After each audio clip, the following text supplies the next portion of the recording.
This is the limitless Keith Lee. This is Brody King. This is Angel Garza. Will Ospreay. Hornswoggle. Pentagon Junior. The villain, Marty Scurll. The Mexican Rey Fenix. King Ricochet. Concrete Rose, Sunny Kiss. And I'm here to ask you to stop what you're doing, take just one moment, and bask in the glory of the Busted Wide Open. Busted wide open. Busted wide open. Busted wide open. Busted wide open. Busted wide open. Boston Wide Open. Busted wide open podcast.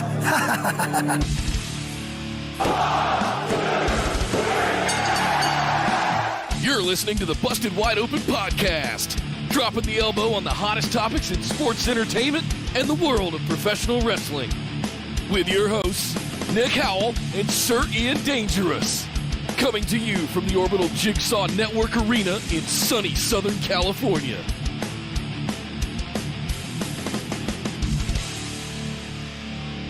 Welcome everybody to BWO Live, coming to you from Twitch. No, wait, it's the BWO universe of Twitch, YouTube, and Facebook, all across the universe. This is episode number 326 of Busted Wide Open. My name is Nick Howell. And the WWE higher-ups apparently said that blood and guts set the wrestling world back 30 years. Well, I'm busy here setting the podcast world back 30 years. I am Sir Ian Dangerous, and yes, welcome to the show. That podcasting world 30 years ago was something else, I'm telling you right now. Welcome to the show, everybody. It is Busted Wide Open. We're here to talk about the haps with the graps. And today we are going to talk about the go-home show for Monday Night Raw. They're going home to WrestleMania Backlash this weekend. Why is it called WrestleMania Backlash specifically? I don't know. Nobody knows, but they're doing that. And we have the go-home Monday Night Raw for it. We got to talk about all of that today. It's a big show. There's lots to discuss. Going to give the first half of our pick'ems today because why not? Let's do it, Nick. Yeah. But before we do that, of course, we have to do what we always do at this time of the show, and that is do a little lip moistening and then do a little business. Calm down, Johnny Drip Drip.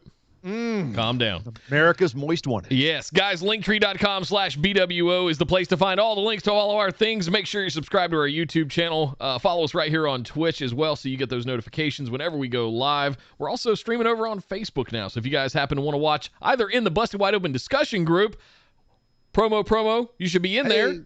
Or on our BWO fan page over on Facebook. You can watch anywhere on those locations. A bit of breaking news for you guys. We're waiting for YouTube to get back with its under review, which YouTube likes to take their time doing those things. But give it a day or two, it should be taken care of. One of the big things that we launched today was we are aligning the loyalty rewards, such as sub badges, as well as emojis that you've had available over here on Twitch for the last about a year almost. We're aligning that so that whether you would like to watch on Twitch or on YouTube, you now have complete choice and you get all of the same rewards. Plus, we've added additional tiers so that if you're not a patron yet, you can sign up at the $10 tier over on YouTube as well and take part in the bonus episodes just like the patrons. So multiple ways to support the show. We're trying to offer more options for everybody that prefers YouTube over Twitch. YouTube has been great about bringing more of their features and functionality to light. We're excited about it. Finally, thank you, YouTube. Thank you, YouTube Creators Studio. All of that stuff. Let's see. I said linktree.com/BWO. Speaking of patrons, patreon.com/BWO is still the best way to support the show. You get the most perks and rewards, all kinds of stuff, like the ability to ask your patron mailbag AMA questions for us to do that we're going to do right after the show tonight. So right after we get done with Raw and our pick'ems here.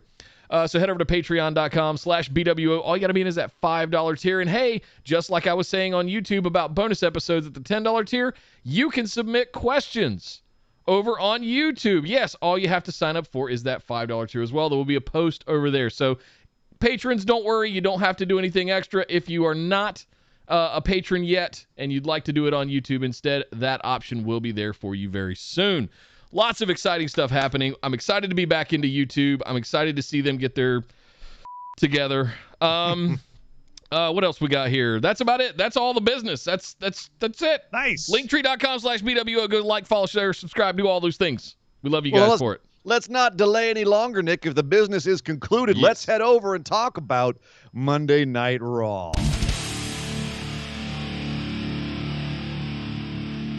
Oh boy. So there were some major threads that we need to go over headed into WrestleMania Backlash this weekend, mainly around the WWE Championship. Last week, Braun Strowman faced Bobby Lashley, and this week, Drew Lashley faced Bobby Lashley. Bobby McIntyre, Strowman, Braun, Bobby, Drew. Monday Night Lashley. You know, it's just it's all Lashley Lashley all the time. By the way, I figured out who Adnan Vuk reminds me of. Who was that? Quagmire on Family Guy. You'll never unhear it. Less giggity. He's like a sexless Quagmire. Yes. What does that leave? I don't even know. I don't think that leaves. What's left? Right. But yeah, no, and here's the thing is that, as you say, last week it was Strowman versus Lashley. This week it was Drew versus Lashley. Yes, singles matches to build up to a triple threat. What is more WWE than that? Yep. But this week, to add some sort of twist, so we weren't just sitting there going, we've seen this match already. We've seen this style of thing. Like, what's going to be new? They had a Will Strowman form a business deal with the Hurt Business. Can't we even call him the Hurt Business anymore? It's just Lashley and his manager MVP. They're not. The Hurt Business is dead. Let's just lay it to rest. Will Braun Strowman accept some sort of business proposal from them? Well, hey, it behooves you to join up with Lashley, take out McIntyre, and then, you showed last week you can take. If you weren't distracted, you might have been able to beat Lashley. And so the big question, at least if you bought into it during this show, was, will Braun join Lashley? And at the end of the show, he comes out, looks like Drew's got Lashley beat after another really good big man knockabout match between Drew and Lashley. Honestly, I was sitting there going, this is a pretty damn good match. It's just too bad I'm sitting there the entire time waiting for Braun to come out. And sure enough, eventually he did. It decreased my enjoyment of the match because I'm sitting there the entire time going, I know how this ends. And therefore, I don't care about all the work these poor guys are putting into this match. I was surprised at how it went down. You were. Yeah, I didn't. You were surprised that Strowman that came out, caused a DQ finish by power slamming McIntyre, turned around, looked like he was going to join up with Lashley. Lashley gives him a hug. Braun grabs him, power slams both of them a couple more times. Then goes outside and throws Lashley through the barricade, power slams him through the barricade. Nice Stands spot. tall in the ring screaming. Cool spot. Yeah, Braun destroying things. I think we did. They obviously listened because we have been pining for another one of the kind of through the LED board kind of spots. Destructo spots. Yeah. I wanted explosions. I'm not going to lie. Yep. I thought that they should just had a completely unnecessary, nonsensical spark shoot out from the sides of the bear. It falls over. Take out some of the LED boards of the Thunderdome attendees. Right. There was wires behind the barricade. And when the barricade got a big explosion. Yeah. Guys, I mean, when in doubt, explosions? So I thought that would have been, I don't know. It would not have made any sense whatsoever, and that's why it would have been awesome. It would have still looked freaking awesome. Random explosions, just because. Braun throws Lashley into things, and things explode. I'm always there for that, even if it makes no sense. Right. Whatever. They did what they did. It was just a normal through the barricade spot. And that's that. Braun is not going to be aligned with Lashley. It's back to being a triple threat. And the crowd goes mild. So yeah, what did this all tell us? Did this feel as repetitive as it sounds to just say it out loud, Nick? Did it do anything new for this feud leading into Sunday? No. It felt like going through the motions kind of thing. Aside from explosions, what would have been a better way to go home for this feud? An actual turn, an actual business dealing that followed through instead of Braun just doing the old pulling the rug out from under him and power slamming him to death. Had it been a thing where they teamed up and Braun could have been proven that he's not stupid and it could have gone into the triple threat where it looked like he was going to team up with Lashley and then ends up putting him down. Right. In the actual triple threat, have him betray him during. Yeah, I agree. I think that the intrigue died at the end of Raw, right? And then now it's just a triple threat. Whereas if we'd gone home, literally nothing changed in the last month. Has Strowman joined the Hurt Business? Right. That would have been more intrigue and would have kept us thinking all week, and it might have affected my picks. Yeah. So same. Yeah. it is unfortunate. They just decided to end this kind of Charade. flat. Where ended it where they started it. So it was unsatisfying. It's unfortunate. But luckily it wasn't the only thing on Raw. We had a whole bunch of stuff to do with the women's division. I have to say, after the critiques of the lack of women's programming, they had a lot going on with the women's. We started off with a women's match. We started off with a 3-on-3 tag team match. Well, before we get too deep into that, let me catch up so we don't have to Let's catch go up back. and then we'll talk about the women's division. Yes, first up, Kyle gifted a tier 1 sub to Cody OU812. Kyle on the gifted sub train again, man. Thank you very much. We're up to 90. Kyle, you've gotten us up to 90. Good Lord, man. Thank you very much, Texas sir. Santa Claus. Thank you very much. That's a good way to put it. He also threw in 100 bits, said, I don't know what it is, but it just feels like they've gone to the well with the same tricks with Braun too much that none of these destruction spots land for me anymore. At this point, Braun basically has to tear down the Thunderdome to pop me. I think that's kind of what I was saying is like, yeah, okay, he went through the barricade and it's kind of like, okay, cool. We've seen him flip trucks and tear down. But it's been a minute since backstage. he's done any of those things, like tear down the rigging. Was it on Kane? And Brock and Brock, and then the Roman ambulance thing, and like flipping over the TV truck or whatever it was. Like it's been a couple of years now since we've seen any of that stuff. Are we ever going to see Braun do those kinds of things again? I hope so. We should. I mean, that was kind of his stock in trade for a while, was doing big stunt things, and it should be again. I mean, I would have loved to have seen him do something. I mean, the only problem with him doing something really big like that here is it does make him seem like a bigger deal than the other two guys. The difference, of course, being that the other two guys have been bigger deals for the last few years, and Braun might need something to make him feel like a bigger deal. So maybe it would have, I mean, maybe that's what the spot here was intended to be. It's just, I agree with Kyle. He's done such big stuff before that seeing him go through the barricade here was kind of like, cool. You've got someone who was competing in the upper echelons of the world's strongman competition. He can do stuff.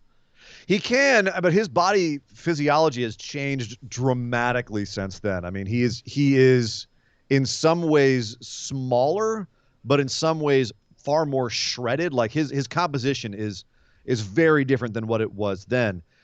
It's not that it's unbelievable that he can still do those things, though, and it's just he's not that much bigger than Drew or Lashley. Like, all these guys are big dudes, but Braun now looks like another wrestler, not like a strong man. Yeah. And so I wonder if that's why they're changing how he operates, is because he doesn't quite look as monstrous as he used to. He's still a very big boy, but standing next to those two, no.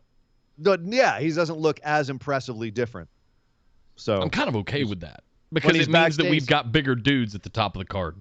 When he's backstage and he's got, like, I don't know what that was. Guy was supposed to be an assistant or producer who's sitting next to him, and he comes up to his nipples, and I'm just like, oh man, you forget, like, and that's kind of, the old school WWE mentality, land of the giants. Like, a lot of those dudes you forget are just massive walls of meat.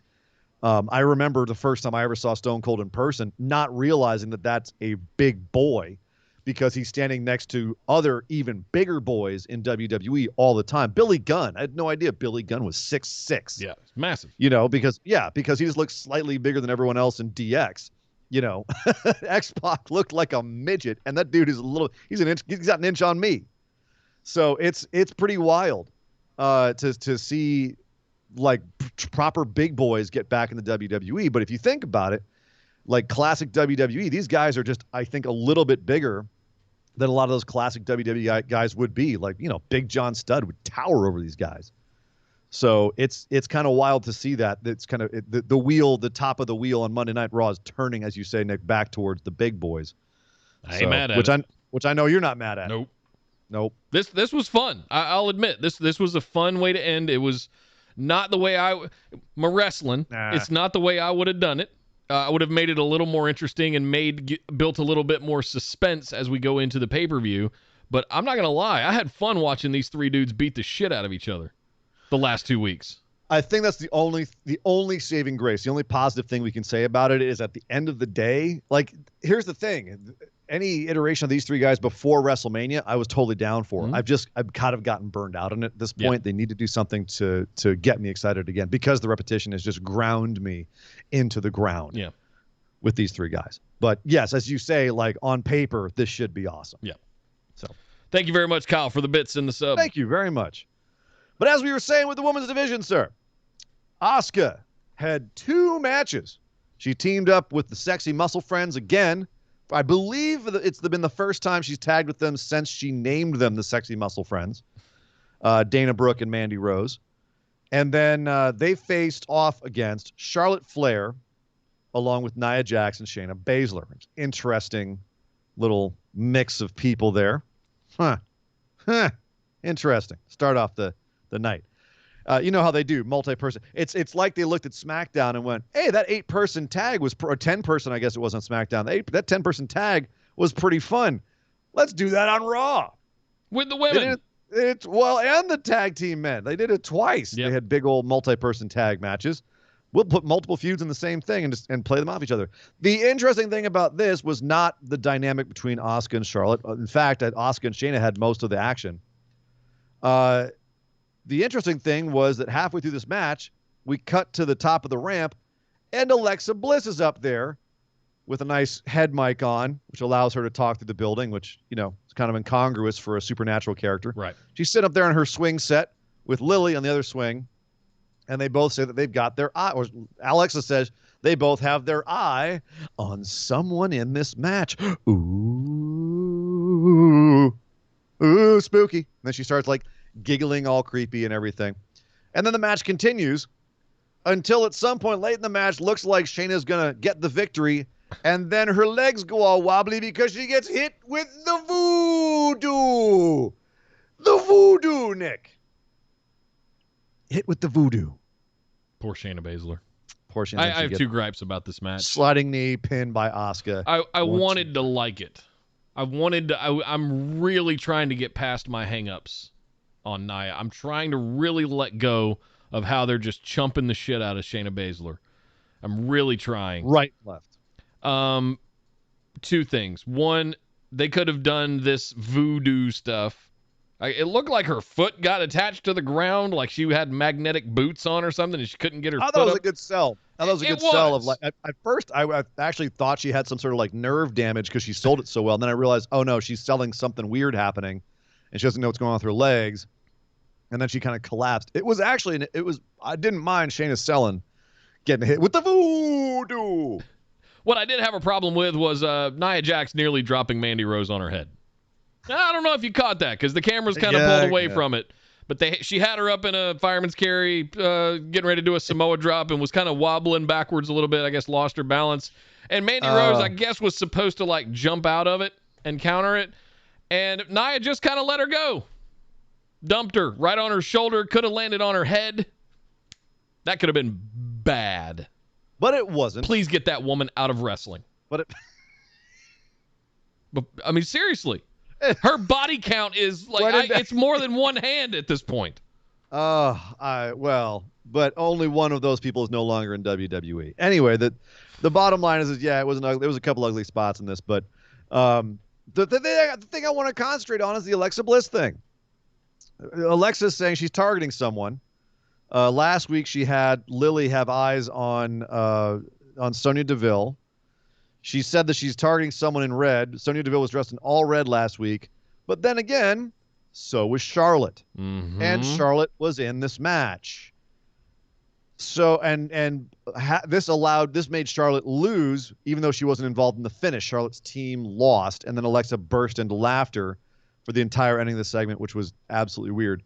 And, you know, no one really like sold the fact that this supernatural weird girl suddenly appeared at the top of the stage, you know, with a mic on her face. Well, she didn't start doing that until Charlotte comes in after the match is over and gives a big boot to, I don't remember who it was.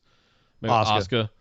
And then is standing outside. Of course, her music is playing going out when she had almost just all to do with the match. She's the one who stood tall. She's the one standing tall. Yeah. And then so when she's standing tall there on the outside on the apron, that's when Alexa Bliss starts. It's got to be Charlotte Flair. It's got to be Charlotte that they're sending Alexa Bliss up against. But isn't she heel? She is, but this is the thing I wanted to talk about. Is Vince, from all the reports, thinks that the Fiend is a face character. When you think that he was faced off against Randy Orton, that was how he was being positioned, even though he was supernatural, et cetera, et cetera. Is Alexa Bliss falling into that same category? Is she, for lack of a better word, a face character, or some sort of like redemption angle? I don't know. They had her like, oh, I was bullied in school, and the only person to save me was the little doll. Like,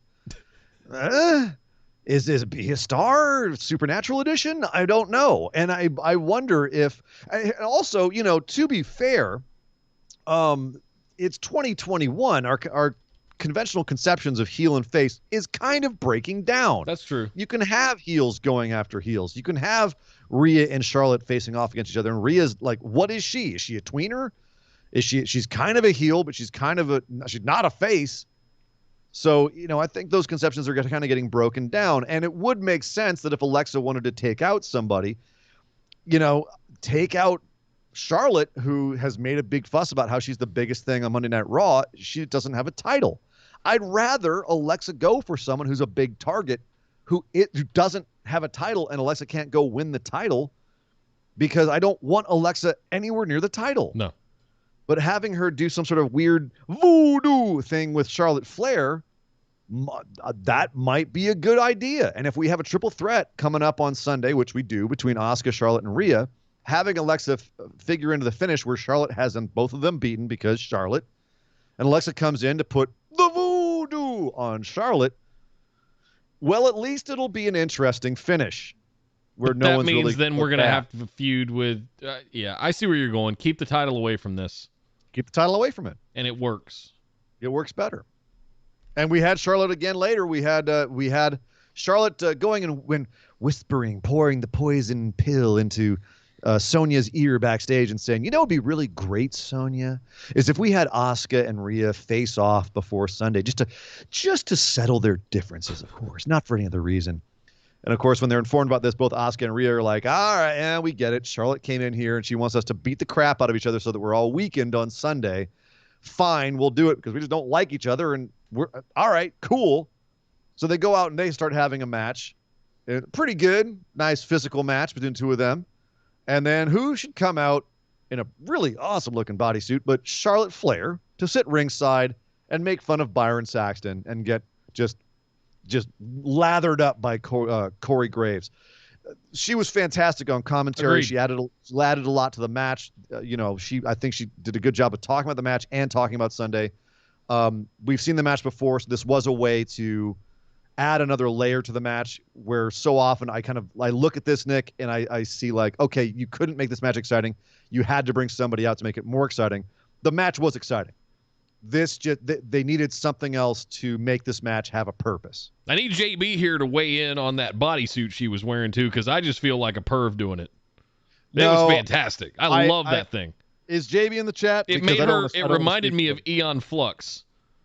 A little bit. I got it. If she had black hair, like I would have been like, with the one like see-through stripe going all the way down the side. Yes. If it had been like patent leather or latex or something like that, they say, oh my God, right? Yeah. I got total Aeon Flux vibes off of that suit. Not mad at it. If JB's not in the chat, then I will happily speak for her when I say that anything Charlotte Flair wears is great, because that's what JB would say. Well done. I'm going to say that until JB flames me out on Facebook or in here somewhere. To tell you, but tell me I'm wrong. Right. Tell me JB doesn't always say whatever Charlotte Flair wears is great. I'll say almost anything that Charlotte Flair wears is extremely well put together. JB even liked the Tron suit, which I was just like, even that? She was down. All right. Charlotte Flair can do no wrong in JB's book. Kyle Thread 100 bits said the only way this ends positive with this Alexa stuff is if WWE realizes this isn't working and goes with the fail fast philosophy and have Shayna squash Alexa on pay-per-view. It ends this dead-end character with Alexa and rebuilds Shayna in one go. This was so bad the piped-in fans and talent no-sold Alexa for the most part. That is true. They couldn't even get the fans to cheer. Kyle, I know you watch a lot of wrestling. I know you watch a lot of WWE, so I'm going to assume that you were being facetious when you say that WWE will fail fast on something like this. Lord knows they have no problem dropping angles. But the idea of Shayna burying Alexa Bliss. Right. Oh, right. Wishful thinking. Wishful thinking. Oh, yeah. Yeah. Thank you, Kyle. He threw in another 100 bits. Said faces are all over the thanks. place in the women's division right now. Rhea is acting like a heel despite everything in storyline would suggest she's a babyface. And that unfocused character is killing what story beat wise should be an awesome feud between Rhea and Charlotte, with Sonya acting as a meddling authority figure screwing over the babyface. It really is perfectly set up, right? I do like that. I love Rhea being smart and she sees through Charlotte's BS. Don't have her whining like Baron Corbin. Let Rhea be a badass, take no shit babyface. Agreed. Or a badass, take no shit tweener, and which I think is kind of what they're going for. But that's another thing I had here in the notes. Is Asuka the ugly middleman here, though? Is she the fly in the ointment? Is she being positioned that way? Well, yeah, because you had Charlotte come to the ringside, and of course she got involved and distracted Rhea specifically, but Rhea fought back and beat Asuka pretty much straight up after the distraction. Beat Asuka straight up. Now, Asuka stood tall last week, more or less, but yeah, Asuka's being positioned as kind of the third wheel here, which unless we're going to go for a Rhea-Charlotte feud after this, I'm not sure why they're doing that. They're setting up that Rhea and Asuka have beef, but then Rhea just beat her. It wasn't even like the men's thing where you had interference after interference. This was Rhea straight just beat Asuka again. Beat her at WrestleMania, beat her here. So yeah, they're not positioning Asuka as having any kind of real power here. They're saying that Rhea and Charlotte are stronger. But again, I agree with Kyle. I have it in the notes here that Rhea's character is still kind of undefined. And I'm wondering, we don't have live fans right now. You know, you basically just have like the living props in the Thunderdome being told what to do. You know, the puppet masters back there being like, all right, everyone cheer now. And everyone wave your hands now. You can even see people in there kind of like looking confused and going, guess we're waving hands now. We're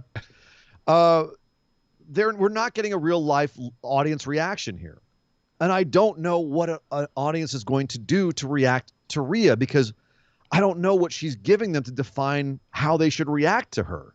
And a lot of people haven't seen her in NXT. They don't know who she is. They don't know what she is. So how will the WWE Universe in a live crowd react to her being sometimes face, sometimes heel, right? She's not Stone Cold Steve Austin. She's not a badass coming out kicking everyone's butt. She's coming out and sometimes she not really have anything defined to do. Yeah. You know, she's not one of the things about Stone Cold's tweener character that made him so incredibly popular is the certainty of action. He always knew exactly what he was doing. He was never waiting around for something to do. He was never like, you know, hanging out on the outside, looking at the action inside the ring, wondering, hey, should I get involved? It was glass breaks, stomps out, kicks a mud hole in somebody, couple of stunners, walks away, drinks a beer. You know, I just thought of something. I don't remember Stone Cold doing, if he might have done one or two. I don't remember him doing a lot of backstage interviews with Frosted Tips Michael Cole. Because if he did, they were like 30 seconds of fire and he'd walk off. But I mean, 99% of them, he would just come out to the ring because everybody wanted to erupt with the glass shatter. We didn't get a lot of, like The Rock back there messing around with Gold Dust or Michael Cole. Like, that was good stuff. I ain't got the time to tell you everything you need to know about Stone Cold. Old Stone Cold knows one thing. Gonna go out the ring, drink some beer, kick some ass. Raise some hell, kick some ass, drink some beer. Because Stone Cold said he's gone. It was just 3 chords and a trail of dust. Yeah. With his promos, if he had any.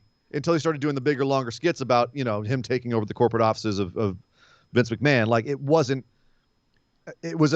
much more, like, everything was an 11. Yeah. And the problem with Rhea is everything's not an 11. She's just like with the backstage thing with her, Sonya, and Asuka, you know, as Kyle said, she's just kind of wishy-washy. She's like, well, I don't really want to do it, but whatever. I kind of hate Asuka, so sure. It's wishy-washy. It's taking away from the dynamic that could be there between Charlotte and Rhea to almost force her to interact and say that in the way that you just did to Asuka. Like, I feel like it's diminishing all of them. It's watering everything down by having 3 of them there. A little bit, but at the same time, I like the fact that there's at least, you know, as we were just saying with Sonya Deville, there's some intrigue here.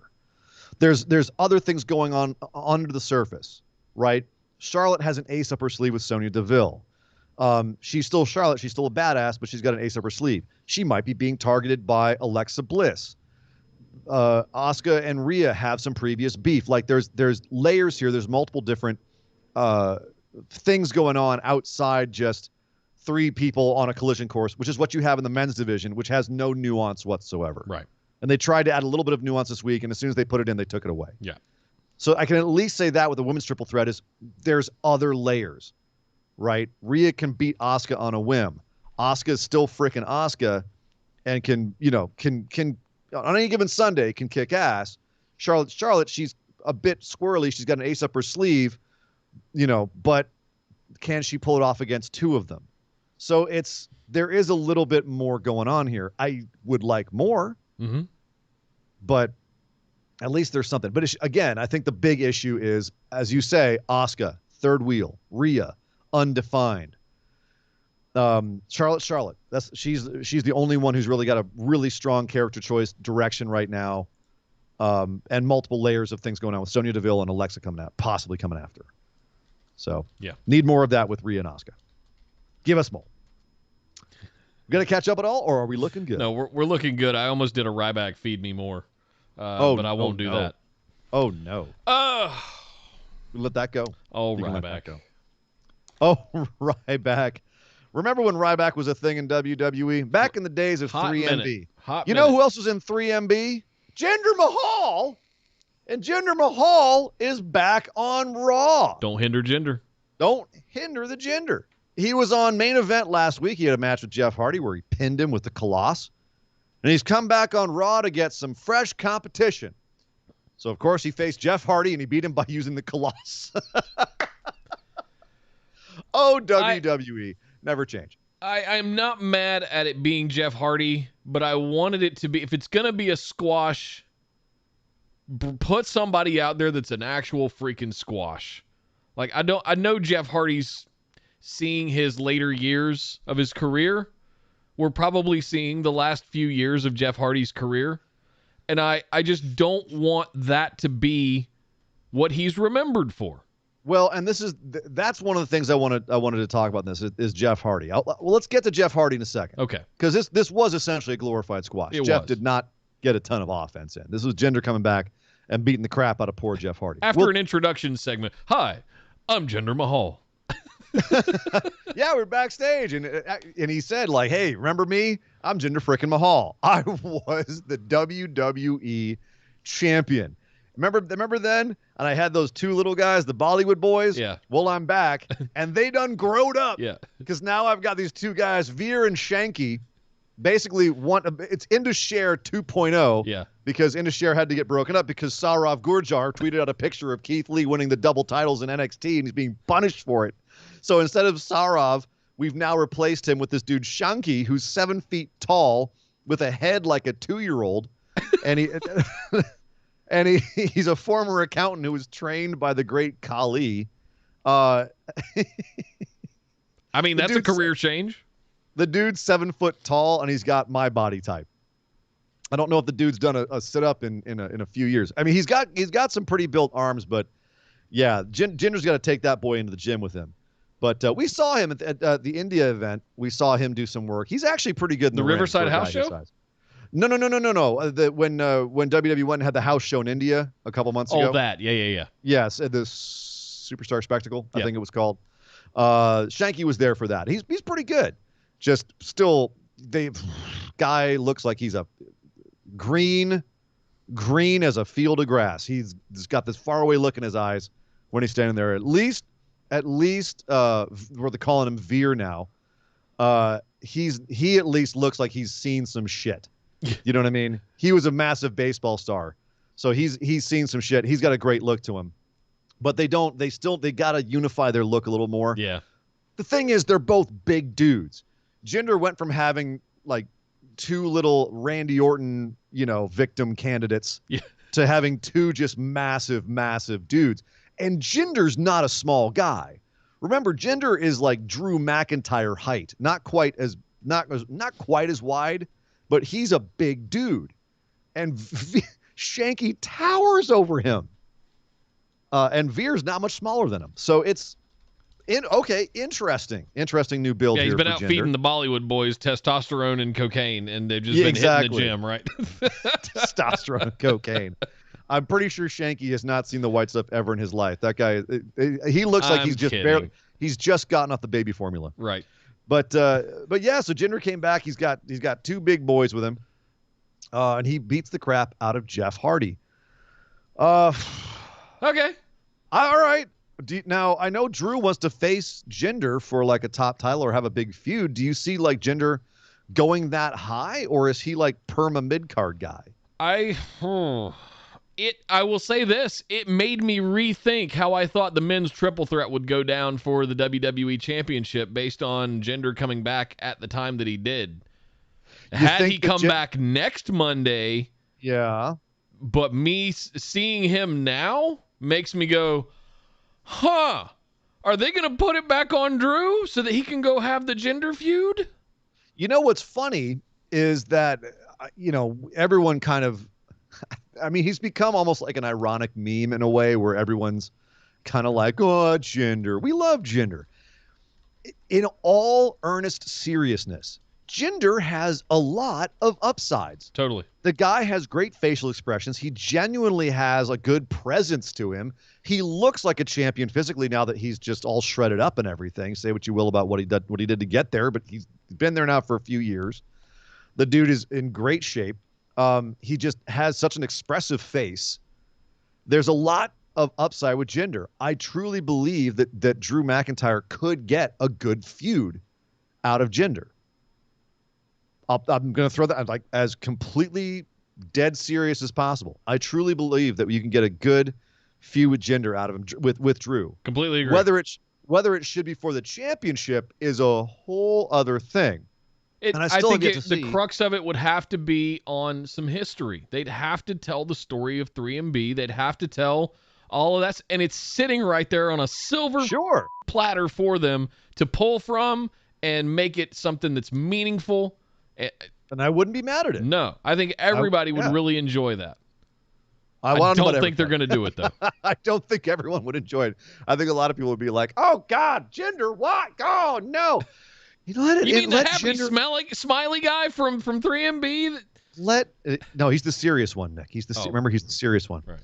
Let Jinder into your hearts, everybody. It's come on. It's a hard, cold world out there. Don't hinder the Jinder. Open your heart to the Jinder. Kyle Thread 100 bits said, you got to feel for Sarov learning the hard way the dangers of social media. Loses his into sheer team to Shanky, and visually they don't look like a team at all. Would have been better with Shanky and Giant Zangier. Yeah, I mean, that's the thing is that Shanky definitely, I agree. Sarov looks a lot more appropriate next to Veer, as he's now called. Shanky definitely looks like he's out of place, and they haven't learned how to dress him yet. They got to Veer, take that boy to the store you go to, get him your suits, get him your scarves, like hook him up, man. Hook that boy up. Jinder needs to have like a well-dressed posse. You can't have this kid out here in a black tank top. He doesn't have a tank top body. I like the war paint too. That was nice. Yeah. Standardize that. Make it symmetrical in a way. Veer actually, he's got a really good little video on WWPC. That boy's a mama's boy, and I love it. Nice. I love it. Nice. But okay, let's talk Jeff Hardy here. Okay. Jeff Hardy squashed. Welcome back, Jinder Mahal. Squashed Jeff Hardy. And immediately afterwards, everyone exploded. Jeff Hardy squashed. Jeff Hardy to AEW. You heard it here first. Well, maybe not. Matt Hardy is tweeting out stuff about him and his brother, kind of hinting at that. Jeff still has, from all reports, 2 to 3 years on his contract in WWE. Now, is it possible that he could get out of his contract? Yeah. I mean, go get another DUI. They'll probably let you go. Oh, gee. Stop drinking, Jeff. It's rare that you stop me in my tracks. You just stop me cold. Stop hanging out in Concord. Wow. Dude. I guess you North Carolinians can take it out on each other, but my goodness. Carolinians. Sorry. Yeah. North Carolinians. Yeah. My apologies to the South. But yeah, Jeff Hardy, I mean, that's for 2 years left in his contract, 2 to 3 years left in his contract. This is a ugly look when there's just not that many prospects for him, not many things to do left. I mean, he doesn't have much left to do in WWE. Well, let's look at the last year that he's had. He was in an angle where Elias supposedly hit him with a vehicle, struck him with a vehicle, or what was it? Well, He was drunk, and I don't remember. Sheamus tried to frame him for DUI when Sheamus hit Elias with a car so that Elias could go be legit injured on the sidelines. And then Jeff and Sheamus had a weird plot line about Sheamus making fun of Jeff Hardy's addictions. And then they had this awful thing where Jeff threw pee in Sheamus's face. But ultimately, we got a really good match in a bar out of it. Right. Shockingly. Then he had like a long ongoing feud with Elias that was pretty bad. That was kind of it. That's it. Like, do we not have anything for one of the most legendary tag team wrestlers in the business? Well, where are you going to put him? Sheamus is the U.S. champ. They're not throwing Jeff in that main event picture, though, as we just said earlier. That's the land of the giants up there now. What is left for Jeff other than to be a stepping stone for larger mid-card guys? And that it makes you wonder, what is he staying in WWE for? What does beating him mean for gender?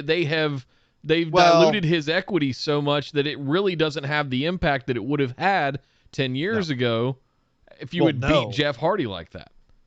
Or even a year ago, and then they can say that, he's a former champion all you want, but it's been a long time since Jeff has been anything of importance in WWE. He still has some cachet. There's a reason people exploded about this on social media after this happened.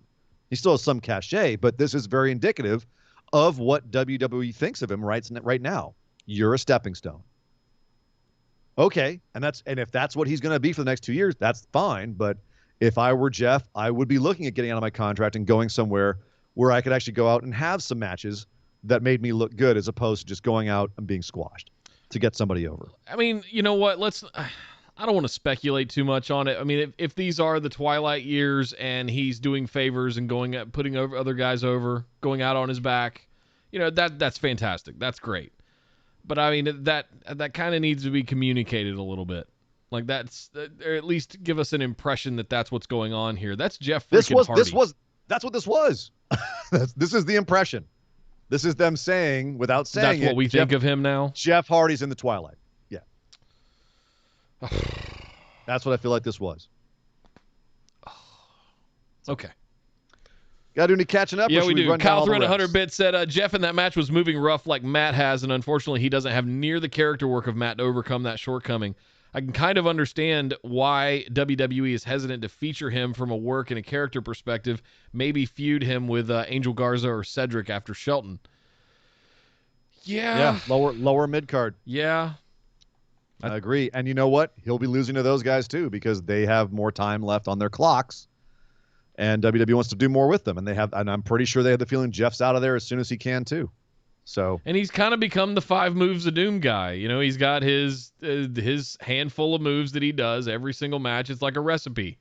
But that's the WWE style, unless you're working on a higher level like Sheamus is right now, which we'll get to in a second. Or you're in the big matches like Drew and Lashley, where they're trying a lot of new things. But, a lot of the lower card matches, you're just going out there and getting your shit in. That's it. Yeah. Pop the crowd with your big moves. Thank you, Kyle. Thank you, sir. Let's roll on to all the rest here, Nick. We had a big old tag match in the tag division. The New Day teamed up with RK Bro to take on Riker, Elias, AJ Styles, and Omos, who, by the way, should be much like the Japanese wrestlers. It should just be like all caps for his name, just OMOS. Yeah. All caps. That's what they should do his name. Yep. We saw New Day and RK Bro hooking up backstage. New Day's hanging out. Up comes Matt Riddle to say, "Hey guys, what's up? Wasn't it funny when Randy Orton had a tomato all over him last week?" Tomatoes. Oh, hey Randy, he's standing right behind me. That's so crazy. What'd you think about that, Randy? Wasn't that funny? And Randy goes, "You know what I find funny? Ending people's careers, killing legends, setting things on fire. Let's go have a match." And all the three of them went, "He's really intense. Okay, let's go have a match." Funny little segment. Love the juxtaposition. Get out to the ring. Riddle comes out first, does his entrance, and then just imitates Randy's entrance the entire time. And Randy's dying inside the whole way. Right. Give me all RK Bro all the time. It's the best thing on Raw right now. It's spectacular. New Day comes out. Out comes Riker, Elias, AJ, and Amos. AJ and Amos were hanging out with Riker and Elias. Riker and Elias had a whole thing of tomatoes they were apparently going to use in this match. And AJ and Amos were like, no, come on, man. We don't need tomatoes. What is this, kindergarten? Well, Vince told us to do it. No. Amos grabs one of the tomatoes, crushes it in his bare hand, and says, this is what we're going to do to our opponents tonight. Yeah, we hate tomatoes. Very indeed. That's what AJ Styles said as they walked away. Very funny. The only downside of this is as Amos is crushing the tomato, you can clearly see it's been gimmicked. It's been scored on the top so it will crush nicely and juice will pour everywhere. Somewhere Danny Hodge is rolling in his grave. Back in my day, dudes would crush apples with their bare hands. Now a 7'2" dude can't crush a tomato? The hell? I don't get it. Talk about. Why do we have to gimmick tomatoes? Undertaker's complaining about the locker room getting soft. Listen to the locker room getting soft right here. Yeah. You can't crush a tomato? Yeah. A giant can't crush a tomato. Come on. Calder 100 bits said, Randy sounding like that scene metal edgelord surrounded by peppy cheerleader personalities gives me life. Yes. I love edgy, angry Randy Edgy, Orton. broody, Like, yes, let's I go can't kill someone. believe I'm with these morons. Right. This was just a basic fun match. You had New Day spinning AJ Styles on his back outside the ring and him grabbing his nuts for some reason. It was weird. Amos getting in and killing people, but ultimately Randy Orton comes in, gets the RKO, gets the win. Pins Elias. Okay, whoop. The whole idea is we're building up some more stuff. RK Bro is a tag team. Riker Elias are a tag team. Tag team champs are AJ and Amos. All right, cool, fine. But then after the match is done, they're ready to celebrate. And Randy, just because RKO's Woods and then RKO's Kingston, well, Matt Riddle screams, bro, how are we supposed to have friends if you keep RKOing them? Oh, spectacular. So, all right, this is the interesting aspect for me. Randy just made enemies of the New Day. Interesting. Intrigue. Could this mean that there's now there's some levels to the tag division here where Matt Riddle's kind of been put in the middle too between this in a way. Yeah. What repercussions do you think's coming out of this? Angst and indecision about whether or not they should break up or not, and I'm wondering if it's going to be that odd couple. I mean, it's obviously an odd couple pairing, but I mean that. Do I stay with Randy or do I like the New Day? Kind of thing. Yeah, they get my stoner jokes. Yeah, and Woods keeps making weed jokes when I'm around. Although Woods double entendre this week was money. Which one? Well, as after the little backstage bit, Riddle scoots away, and Woods starts coughing, and then he goes, I got my contact. Get a contact high. You get it, Nick? Yeah. You get it now? You get it now? Yeah. Because he was next to Riddle, so he's kind of like contact high. Because he was high, because Riddle's high. I thought it was something. My gut reaction was something to do with cataracts, but it's a contact high. I get it. I get it. It's because of contact high. I get it. Yeah. I get it. He was hungry, milk and cookies. Yeah. Yeah, I don't know how long RK Bro's gonna last, but I hope it lasts a long time. By the way, I miss Irish nachos for that very reason. I'll just have you know. Yo, those Irish nachos you can still get at my bar. Yep, Irish nachos, tater tots, cheese, bacon, sour cream, scallions, sour cream, chili aioli. You guys don't even know. Make tomatoes. It's game changing. Game changing. Not as game changing as the injury to Humberto Carrillo, however. Sheamus once again having his supposed U.S. title open challenge, only the U.S. title isn't on the line. This time he's going to take out Humberto Carrillo because he keeps messing in his business. Out comes Humberto. They start having a pretty chippy match with some nice big hits. Very physical, typical modern Sheamus style, and I love it. But then something scary happens. They go for a sunset flip powerbomb on the outside. Carrillo tries to bring Sheamus off of the ring apron, and Sheamus falls onto what looks like his pelvis / upper thigh / knee, and then Carrillo can't sit up on the outside. It just looked like something really bad happened to his lower back / tailbone, pelvis.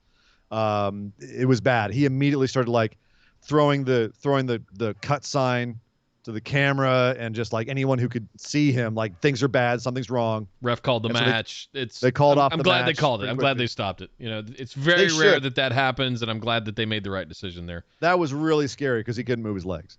Yeah. From all reports, though, as scary as it was on TV, they're saying he's fine.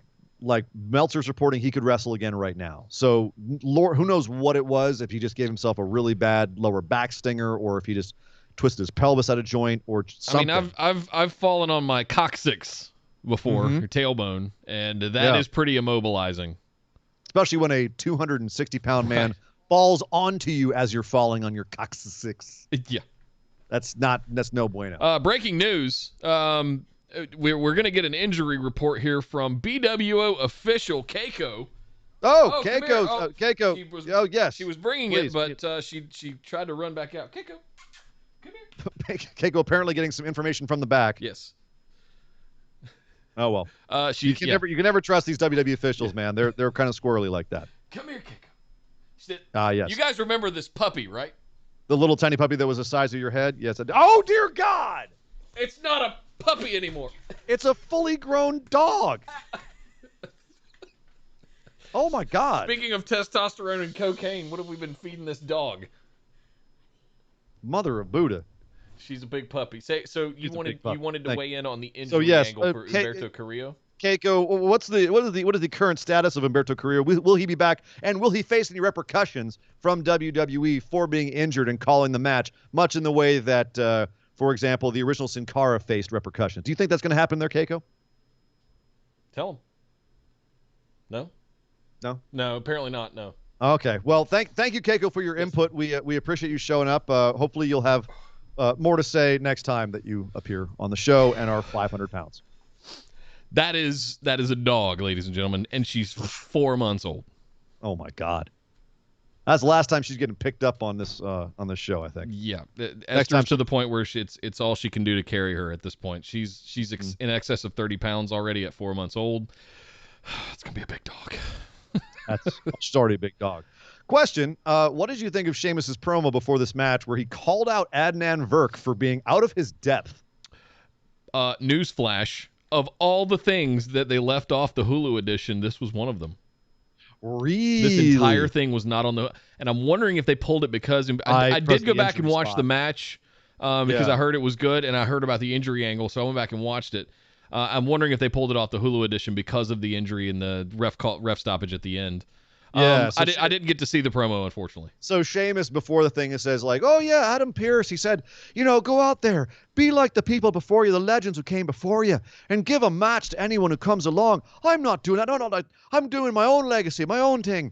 I'm not going to give a match to anyone who comes along. They'd give a match to anybody. Anyone. They'd even give a match to that commentary guy, Virk, over there, who's out of his depth. They'd give a match to anybody. Whoa, but they're all coming for me gold. Actually said that too. I could not help but laugh.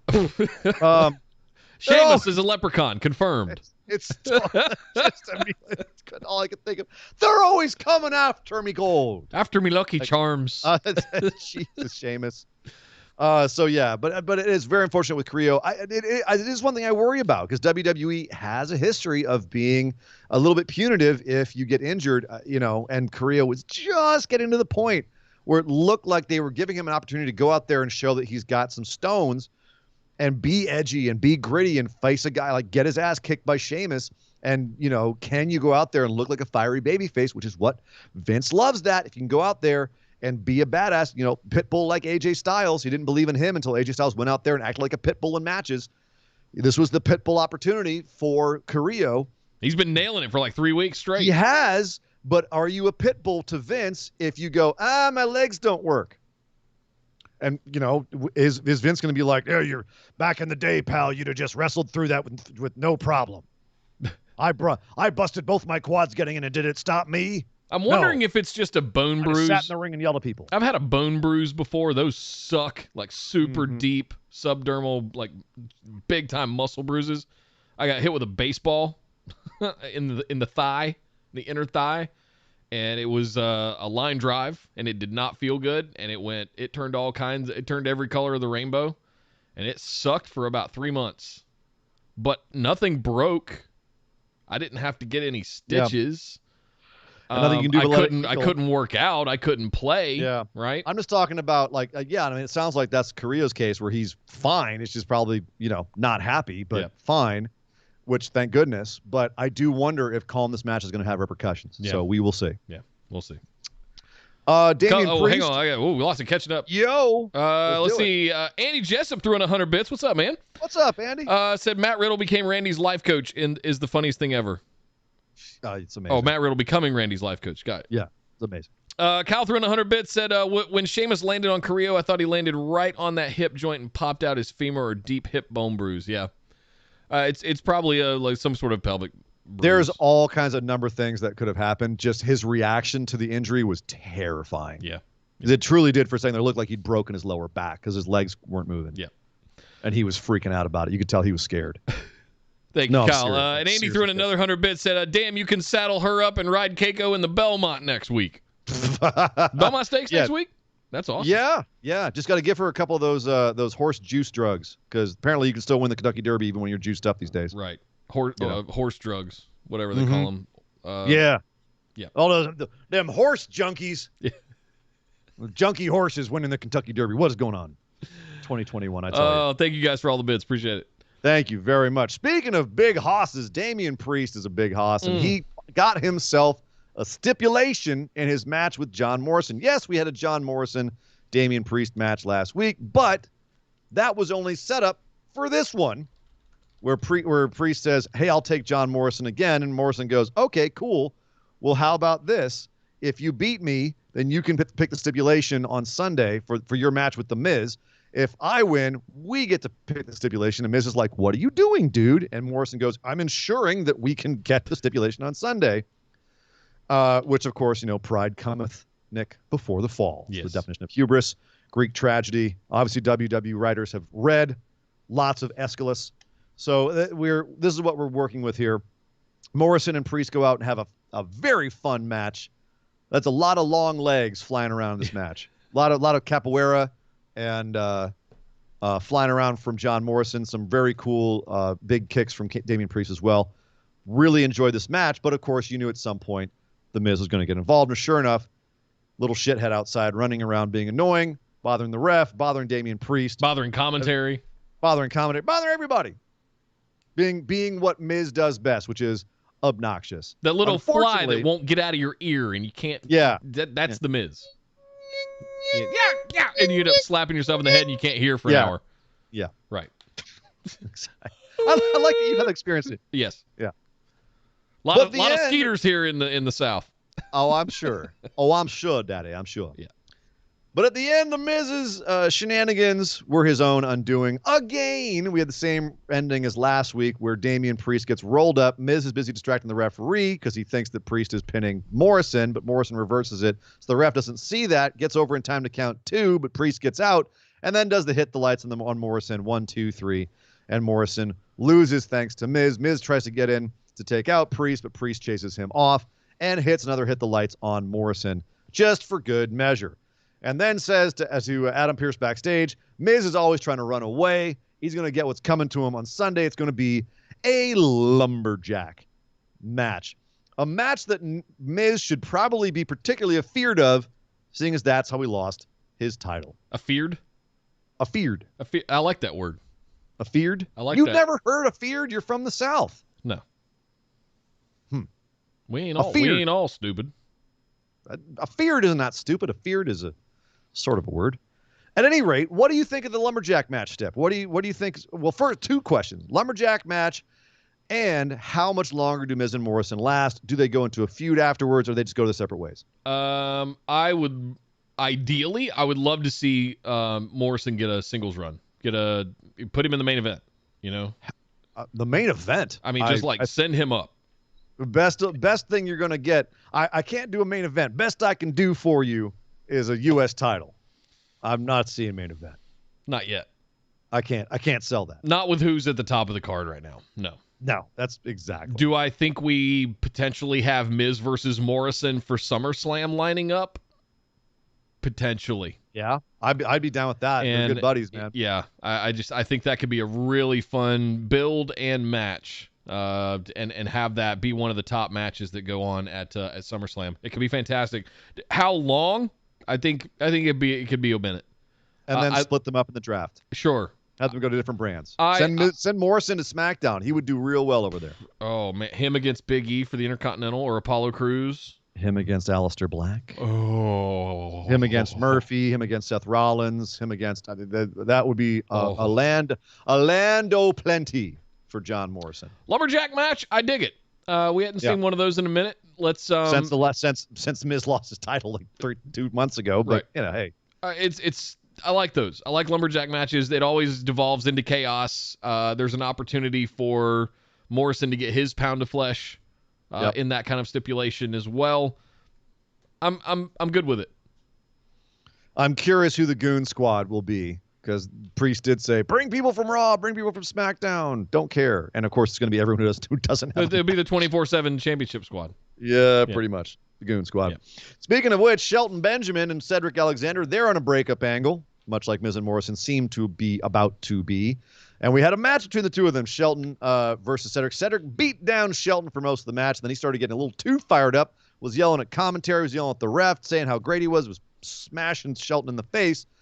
And Shelton took it for a little bit, but then Cedric just yelled a little bit too much. Shelton popped up, gave him a massive suplex in the 1-2-3 surprise upset win. Shelton Benjamin with the win over Cedric. Excellent start to this feud. I have a feeling that Cedric's going to go over in the end, but I love the fact that Shelton got that first victory to just shut Cedric up, put him in his place a little bit, and create a little bit more fire going forward. Yep. Love it. It's low on the card. It's not obviously a very important feud to WWE, but they gave him a little time to work here, about 7 minutes, and I love the fire that Cedric's showing. I also tend to judge things when I watch the Hulu edition. I judge what doesn't make it and what does. A lot of times I'll watch the Hulu edition and then go back and see what else was on the show. Absolutely. And this was also not on the Hulu edition. As I said, it's low on the card. Yeah. Not a big deal in terms of their perception. It could be, though. It's unfortunate. It could very well be. This is a step above main event. Totally. And it wouldn't surprise me if some of this feud spilled over to main event at some point. Yeah. I'd love to see it. Andy threw in 100 bits. Thank you, sir. Said, not sure about this match having a stipulation helps Priest. Not sure about this match having a stipulation helps Priest. But Morrison in a cage and Miz lose with a clean out without shenanigans skyrockets Priest. So you're basically saying that no shenanigans, Priest wins, he gets rocket strapped. I mean, he's already pretty much been rocket strapped. He had a match with Bad Bunny at WrestleMania. That's a really big starting position. And I think that, the story here isn't really about Priest versus Miz. We know that Priest can kick Miz's ass. This is just going to prove it. When Miz can't get away, Priest is going to kill him. The story here seems to be more about Morrison and Miz splitting up, and with Priest kind of not having a trajectory yet. I think it's the right thing to do to kind of keep him in a holding pattern where he looks strong like this, and he can be doing things every week in and week out. Not doing anything too stupid, aside from hucking fruit. But at the same time, you've got Sheamus waiting there. Thank you for properly calling a tomato a fruit. You're very welcome, sir. Well done. You're very welcome. It is indeed a fruit. Yeah. But having Sheamus kind of waiting there in the wings for Priest to possibly go feud with once the Miz and Morrison thing is done, that's cool. I dig the restraint there with the booking. So have him just work out some stuff with the Miz, even though it's a bit repetitive from WrestleMania. This is the distillation of that feud. It's not a whole new look at it. It's a distillation of it. And this is stuff the core issues. And this is stuff you can always circle back to a year from now if you ever wanted to send Morrison up against him for the United States Championship. There's history there now, right? Yeah. So it would make sense. Kyle threw in 100 bits, said, Hal Shelton is in his 40s and doing jumping knee strikes 7 feet in the air from the floor to the ropes is beyond me. Yes. That was nuts. Loved the added touch Cedric. Loved the added touch of Cedric knowing Shelton's playbook, so he brought out the T-Bone from 2000. We haven't seen a T-Bone slam in a minute. The T-Bone suplex, yeah. And what was great about it, it's because he couldn't catch him with the pay dirt. Every time he went for the pay dirt, Cedric got away. And I love that they made a nice little story in this match. I totally agree, Kyle. They made a really nice little story in this match of Cedric knowing Shelton too well. And so Shelton did get beat down, but when he sees the opportunity, bam, snaps at something that Cedric didn't know how to counter, didn't see He coming. had to go deep in his playbook to get over him. Yep. Yeah. Loved it. It's good storytelling in the match. Smart little booking for a match that, as you said, Nick, WWE didn't really care about. Yeah. But a couple other things that were on the outside fringes of Raw. Garza and Gulak continue their Rose-based issues. Garza do another photo shoot, and Gulak comes up to him and be like, I can't believe you shoved a rose up my butt last week. And Garza says, well, keep bothering me and I'll shove it down your throat instead, which to me just made me think you're kind of doing things backwards here, guys. Yeah. You got to escalate. Yeah. Going from ass to mouth is kind of backwards. You kind of go from mouth to ass. That just sounds weird when I put it that way. Moving on. Human Centipede 3. Hello. 4. They're on 4. Oh, now. That's right. 4. Hashtag butt stuff. Lucha House Party got a promo talking about how great they were. Their Lucha House Party, as if we didn't know who they were from the last 3 years of them kind of being on shows here and there. But it was kind of cool the way they set this up, at least, with Grand Metalik speaking only in Spanish and Lindsay Dorado speaking in perfect English. I liked the dynamic they showed here. Now, if this will just be a push and not a promo to remind us of who they were, and then they're just dropped, kind of like Shelton doing the thinking about things angle. Yeah. So hopefully that becomes something. In a dark, poorly lit place, just kind of brooding. Yeah. What was this promo? I don't even know. It was just, we're Lucha House Party, and yes, we like to party, but we're also serious, but we're going to keep things Lucha lit, which is like the worst catchphrase in the history of Lucha catchphrases. Very Lucha bad things. Yeah, right. Speaking of bad things, finally we got Nick, we got to do it. We got to talk about it. Eva Marie had not one, but 2 segments during the show this week. One was the same one from last week where she's standing in heels on a Ferrari Testarossa, asking if she has our attention. Now, yes, you have my attention. Get off my car, woman. God, you have my, stop scratching up the Ferrari. Now, you have my attention. God, you're no Tawny Katane. Knock it off. And then another one where she's doing a photo shoot and saying she wants to be a role model. Saying she which is about, a role model, not wants to be. Thank you. She just puts out a whole bunch of influencer platitudes into a whole long speech. It all just, I couldn't even understand it as English because it was all delivered in just Instagram jargon. It was just delivered in the most boring voice possible, and I just, it was Instagram jargon, and I know it wasn't meant to be spoken to me. No, but at the same time, I did want to claw my ears out, just because to me it felt like it's, oh God, it's the Bellas all over again. She's calling it the because her name is Eva Marie, it's the Evolution, and I can't help but think that they should really be calling it the Devolution, because it is a devolution of everything they've been trying to do ever since the women's evolution. Saying that someone who is basically famous just for her looks and nothing to do with talent whatsoever is a role model. Saying that that's a role model is probably the most back-assward thing I can think of, but it's also so in keeping with typical WWE diva crap, where it's basically every diva has it's the Kardashian play model too, isn't it? Yep. And it's the whole we're thing. We're hot, so we can be we're famous. Hot, we're hot, so we're famous. Yeah. You can be like us, famous and hot. Only you can't because genetics and lots of plastic surgery. And then they throw in this. I think I am a role model, and you can have this too if you're willing to put in the work. Yeah.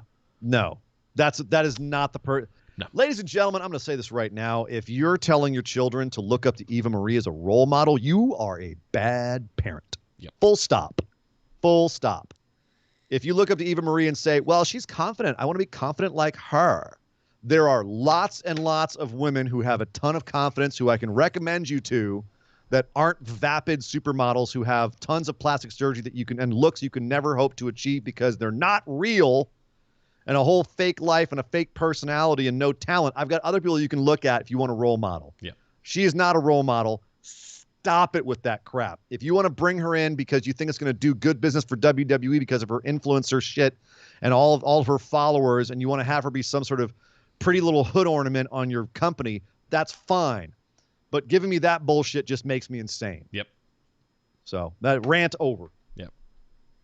Don't need this stuff in my wrestling anymore. No, and it's not even they're bringing up the fact that it's it could be perceived as like a heel thing, and that's the wrong kind of heel heat, boys. Yep. This ain't heel heat for me. This is beyond that. It ain't the time. This ain't exactly. It ain't time for that kind of thing.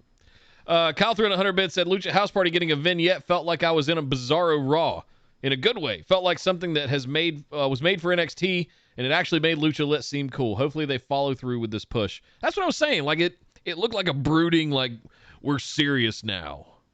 You know, we're not going to be dragging piñatas down to the ring anymore on a leash. You know, we know those two guys can freaking go in the ring. Oh yeah. Oh God, yeah. We've seen maybe at one point 50 or 60% of what they're capable of.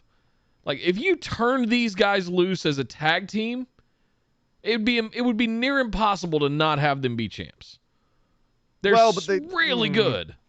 They are, but not in Vince's perception, where they're littler guys who do high-flying things. They're entertainment. That's why they're the Lucha House Party and not, the Lucha Dragons. Although we're several iterations past the Lucha Dragons now. Sure. But still, they're not the cool Lucha. They're not the cool, badass Lucha group. They're the happy fun. Yeah, we're going to come out and do lots of flips and everything. Yay! Piñatas and noisemakers and woohoo. This felt like Lucha Dragons. Or at least a callback to it. It felt more like a serious team. And I like the nod that you said, Kyle. It felt like something made for NXT. Exactly. That's what made it awesome. Yes. And I hate that I'm missing NXT tonight right now talking about this show. And also hustle. Eva Marie's hustle. Thirst traperation is not hustle. Yeah, no. You put up a scantily clad picture of yourself a couple times every day. That's not hustle to me. No. Sorry. I don't buy it. Nope. But that was Raw, Nick. Not bad, not great. It was just kind of there, but it was the go-home show to a pay-per-view. A pay-per-view we're going to talk about real quick. Let's give a couple of pick'ems for WrestleMania Backlash.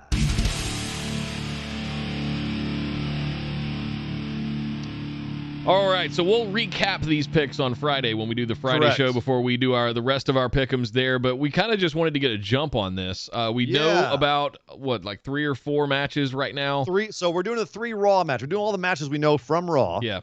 Which right now are, we'll start the first one. Okay. Asuka versus Charlotte versus Rhea Ripley for the Raw Women's Championship. Who do you have for this one, sir? I think Rhea retains. I, too, believe Rhea retains. They have not given us any indication to see otherwise. If Charlotte does pick this up and then Alexa attacks, I will go ballistic. Yep. I will lose my damn fool mind if they pull that kind of nonsense. For multiple reasons. Yep. For multiple reasons. If Charlotte wins and then they have Alexa attack her, and we're going into a Charlotte is the champion and Alexa's going after her angle, I will lose my F-bomb mind.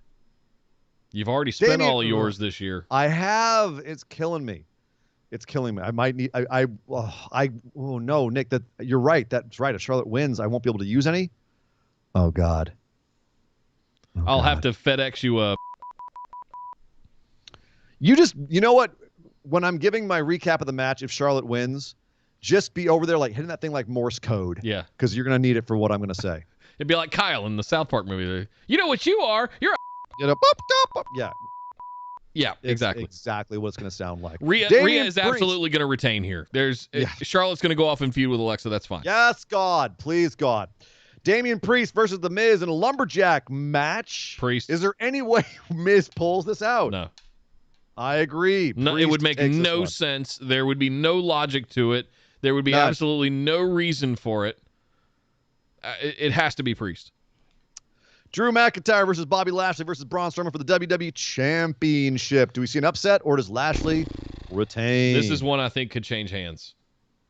I think it's the wrong time to do it, but everything they have been telling me, I think it's going to change hands. And I think Drew looking McIntyre at the other is gonna matches get it. that we know, the other matches that we know of: Roman versus Cesaro, Dirty Dogs versus Mysterios, Bianca Belair versus Bayley. I could see the Mysterios beating the Dirty Dogs. Same. That's the only championship I see changing hands. But then again, as long as one changes hands, I feel like I'm justified in not picking any other ones to change hands. I'm saying Lashley retains. Everything in me wants to say Lashley retains, but I think they're going to do something devious here. Okay, who's taking it then? Drew McIntyre.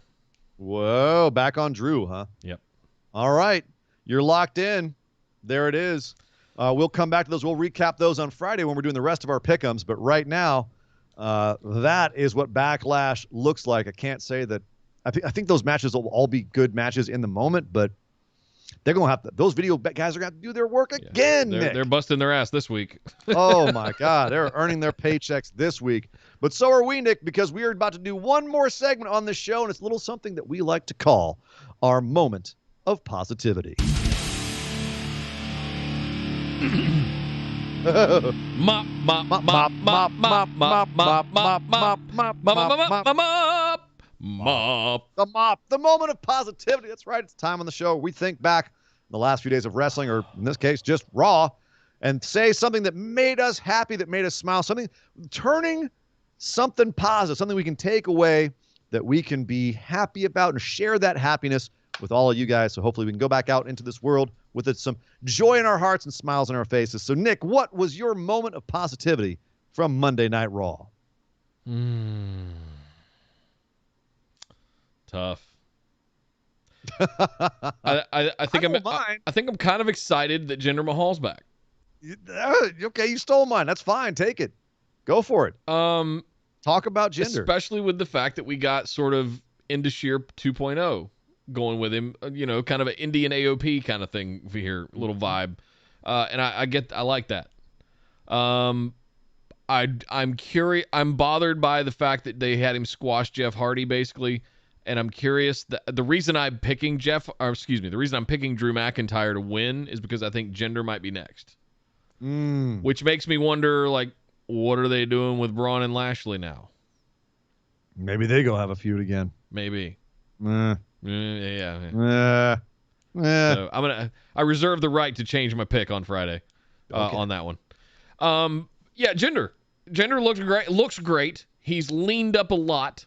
I like the shaved head look, which fantastic. He had some kind of crew cut or something. Or no, he had long hair, didn't he? Yeah. In 2017. That's right. Yeah. I dig the shaved head look on him. He let it get really long, and then he shaved it off when he came back again, and it looks good. Yep. Yeah, he looks badass. Jinder looking good, cut up nice. Yeah. Not a lot of the back knee that we used to complain about. No, I feel like usually an indication of something nefarious being put into your body.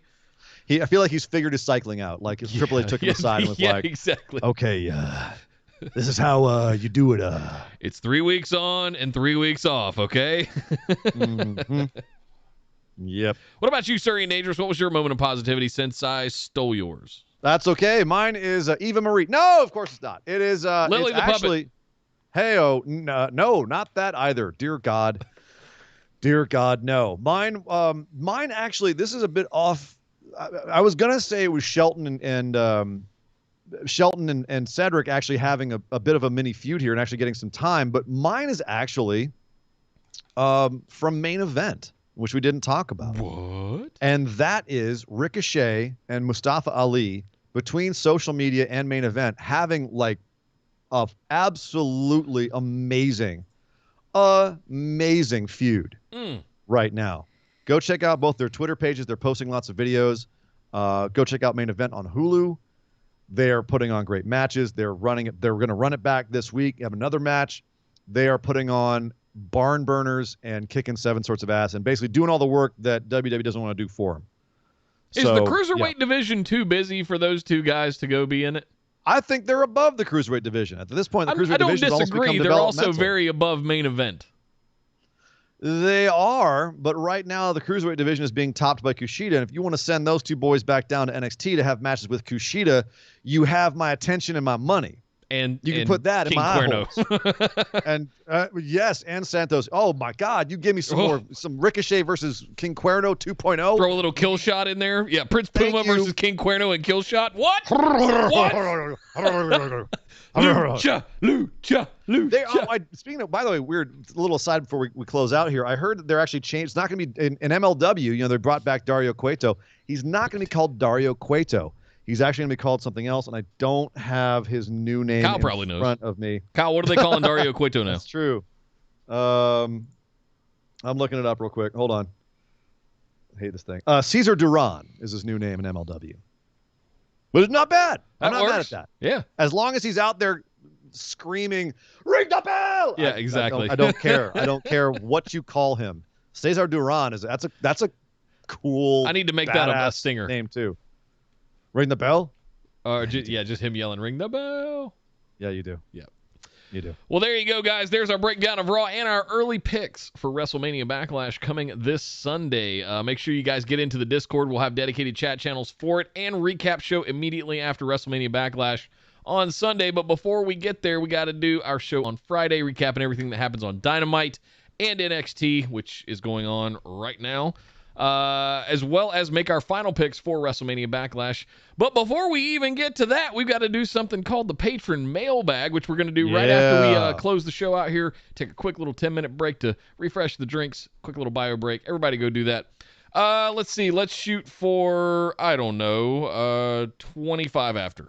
How about that? Does that sound good? 25 after. It's 21 35 now. after. 35 after. 35 after. Thank you. 35 after.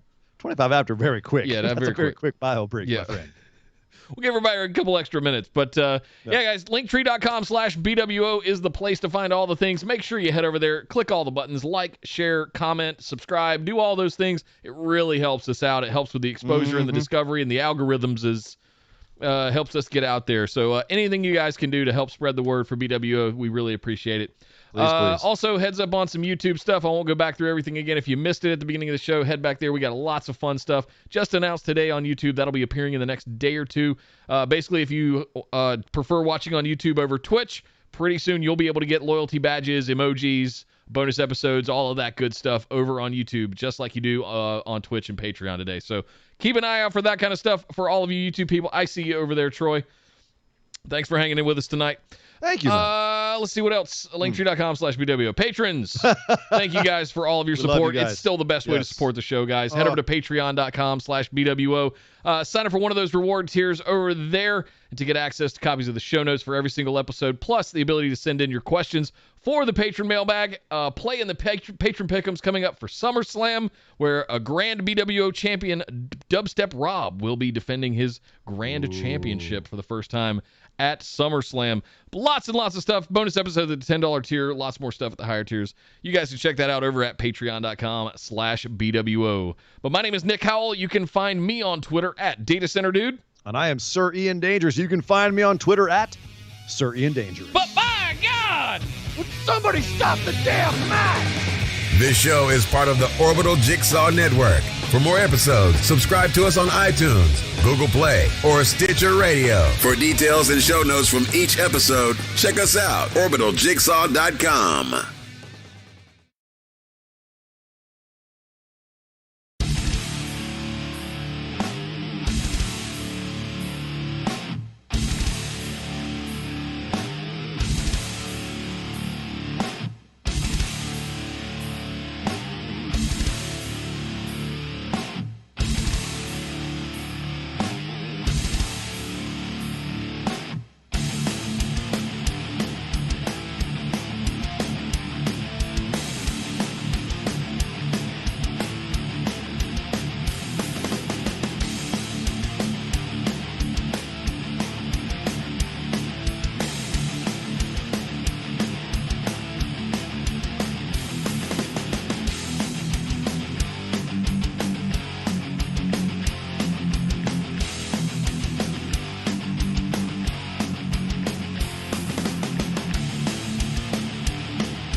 This is the limitless Keith Lee. This is Brody King. This is Angel Garza. Will Ospreay. Hornswoggle. Pentagon. Junior. The villain, Marty Skell. The Mexican Rey Fenix. King Ricochet. Concrete Rose, Sunny Kiss. And I'm here to ask you to stop what you're doing. Take just one moment and bask in the glory of the busted wide open. Busted wide open. Busted wide open. Busted wide open. Busted wide open. Busted wide open. Boston wide open. Busted wide open podcast.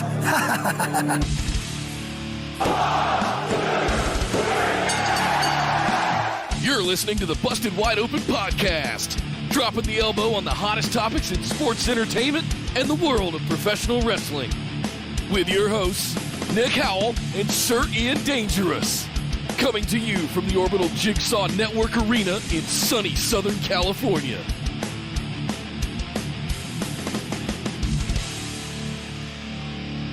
Welcome, everybody, to BWO Live, coming to you from across the BWO universe of Twitch, YouTube, and Facebook. This is the Patron Mailbag, episode number 81, right here at Busted Wide Open. My name is Nick Howell.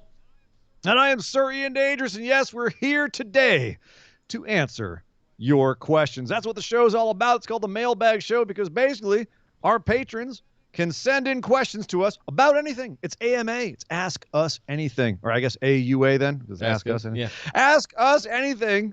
We're a wrestling show, so it's typically about wrestling, but you can ask whatever you want. If you're a patron, head over to patreon.com/BWO. Sign up. You too can ask a question on the show and have us answer it right here. And we'll have a lot of fun doing it because we really enjoy answering these questions. They definitely bring up some topics that we don't normally get to discuss, make us think about things we don't normally think about. And yeah, sometimes it can get a bit hairy, Nick, because these things come out of nowhere and we have to kind of scramble. So part of the fun is watching us panic. I think you're having an earthquake right now, by the way. That's not an earthquake. That's just the dog. Oh, that was the dog. Okay. That was just Dog Ziggler. Yes. That's Dog Ziggler. It was moving so perfectly. It looked like it. Wanting attention. Yeah. That's sorry. At the beginning of the shows, he gets very needy, so he'll calm down in a second. The joy of having a large dog. I'm looking forward to it. But yes, you're already pretty much there. We saw Keiko on the last show, and she's no longer a small puppy. That's one of the things Esther and I constantly have to remind ourselves that that's still a baby. That's still a 4-month-old puppy. And we have to act accordingly and treat it as such. But guys, linktree.com/BWO for all the other stuff. Again, it's hit all the buttons, like, share, subscribe, tell your friends, tell your family. If you push all the buttons, it tells the algorithms to promote us. So it really helps us with discovery and all that kind of good stuff. It means something when you push that thumbs up, and it means something when you share it on your social media. So thank you guys for all of the support, and we really appreciate it. Ian, we got lots of questions to get through. Let's not waste any more time. Let's kick things off as we normally do with the mop man, Mr. Sean Clark, right at the top. Says, hello, gentlemen and phenomenal ones. Short and sweet. Yo. I love you. Maybe you needed that. Thank you, man. It is always nice to be loved. Brother. Absolutely. Yes. And I think people don't say it enough. That is true. Thing. Not enough. He said, you found my kryptonite last week by making the questions post in the middle of the night. I do that just for you, Sean. Normally, I'm either editing a show or Friday nights, usually, or Saturdays, I'm usually up gaming or something, and I'll remember it randomly at 2 o'clock in the morning before I go to bed. And okay, there it is. Right. Give you guys plenty of time to get to Tuesday. All right, here's this question. I love the Hangman loss to continue his roller coaster of emotions. Do you think he beats Kenny at All Out this year to complete the circle from his first loss there against Jericho, or do they stretch this longer? That's honestly, so let's see, All Out. We've got Double or Nothing. I thought September was All In. What? And then All Out's January, isn't it? It's. Oh, you're right. Isn't that the cycle that they go on? I got my list over here. Yeah. Or is All In? Is my list Dexia? So we got Fighter Fest in June, which will just be a Dynamite episode. We've got Fight for the Fallen in July, which will just be a Dynamite episode. Bash at the Beach. All Out September 5th. Okay, no, he's on. I apologize. I think All In was the first one that they did before Dynamite on the bet. Yes. And now, I mean, I think going forward, it's always All Out. Okay. Well, no, there's All In as well, I believe. I think, right? There's only been Full one year. All In. The others have been All Outs. I guess technically we've only had one All Out, too, at this point. Well, then there you go. Regardless, September. Is September too soon to strap Hangman? Yes. This reign from Kenny needs to be for the record books and for the memory books, because they are taking it and making it meta AF by including 4 championships into this. If they undo all of that within the next 4 months? Like, how are you going to undo all of that? You want belt collector to go to January at least. Is what you're saying? I think you could spend the better. So we've got Double or Nothing coming up here at the end of the month, Memorial Day weekend here in about 2-3 weeks. Yeah. I think Double or Nothing next year would be the place that I would strap Hangman Page. Damn, how do you keep Hangman busy that long? Look at what they've been doing with him for 18 months now. But you are an impatient man, sir. When you want something done, you want it right then. With WWE, yes. When it's done properly and there's good long-term storytelling involved, especially anything to do with the Bucks and Kenny and Hangman, like, oh man, it's so good. For what it's worth, I feel like September might feel too early. My biggest concern is keeping that Hangman arc going so that it's an arc and not like back and forth, up and down, all over the place. I definitely want it to be, a path, but they're going to have to find, side quests for Hangman along the way. I think that All Out, I mean, you could make it work by September. You could absolutely make that story work by September, but that would be the earliest. That would feel rushed. The absolute earliest. It would feel like now. I like the poetry. I agree. The poetry of having that be the redemption for his first loss to Jericho. But I don't think you need that particular aspect. We do have Full Gear in November. That would be the final one of the year. Sure. There's, But I feel like All Out and Double or Nothing are their big two. They're their big two. Yeah. So it's, I don't know. I could see next year. Here's the thing. I definitely want Kenny to have more time with the belt when audiences are back and international travel is allowed. Because I think there's more to be done with having your AEW champion go over to New Japan, especially when he has history there, or have New Japan come to him. They ain't going to do that either with way. Hangman. I think there's no, because he wasn't that big of a deal in Japan. He was mid-card. So I feel like I want more. I'm with you in the sense that I want Kenny to have the belt for longer so that he can do more with it. But as far as Hangman's story, I am concerned about dragging it on too long. That's the only concern I have about it. So, yes, All Out. I could see it happening. Do I want it then? No, not necessarily. Drag it out longer. Find some more side quests for him. Have him have All Out be like the blow off for him and Team Taz, which is where they seem to be going now. Like, find other things for Hangman to do. Have him go on a journey, a quest to get back there, knock him down, like they did this time where he was number one contender. Now he's got a new dragon to slay in Brian Cage. Keep messing up his confidence and then have him have to find it again, and each time get another piece every time, right? A hero's journey. You can't just go straight back to, like, you get knocked down at the beginning of it. You can't just go straight into it and fight Darth Vader. You have to build to get to Darth Vader. And then even once you get to Darth Vader, you can't beat him the first time because you're not ready, or you realize you don't have all the pieces yet, right? You have to be knocked off your horse and think you got it made. There goes that earthquake again. You think you got it made, and then you realize you get humbled by it and come back later when you have all the pieces put together. Even then, you might have to figure out some stuff during the battle itself. It's one of the reasons why, like, if you study Joseph Campbell, you study any kind of like myth making, Star Wars falls into all that, and George Lucas studied all that as well, which is why that falls into the metaphor really well. But that's just classic myth making is the hero's journey. If that's what they're putting Hangman on, then that's definitely one thing that they want to do in terms of his journey back to getting the championship. Is he's got to go out and search for all these pieces and get knocked down a few times. So I don't think he's been knocked down enough yet. So I think you could push it past All Out. Yep. Here's the last thing that I'll say about this is that I have a very fond memory of the debut episode of Dynamite with Hangman Page riding out on a horse to open the show. Like, it was a big deal. And then we had Hangman on a horse at the Stadium Stampede. Stadium Stampede. And I'm sitting here going, amazing. When Hangman comes out on a horse, that's how I'm gonna know he's gonna take the title, because and that's the way it needs to be done. Not necessarily. The first time I want him to come out on the horse and I want him to lose, because then I want him to come back just him, no bullshit, no fanfare. He comes back the next time. He's there for business. Okay, I can get behind that. I think the horse thing is kind of like the demon. I don't want to see him come out on a horse and lose, because it kind of ruins the gimmick. But that's the thing, is he doesn't need a gimmick. He shouldn't need a gimmick. He should come out and just be himself. He can do it himself. He doesn't need the fanfare and all the other nonsense. And then he can come out to celebrate on a horse. Maybe he quits drinking, goes to sobriety class or something, and that's the thing that helps him get over. That's not quite as fun, but yes, it's certainly. Hi, I'm Adam Page, and I'm an alcoholic.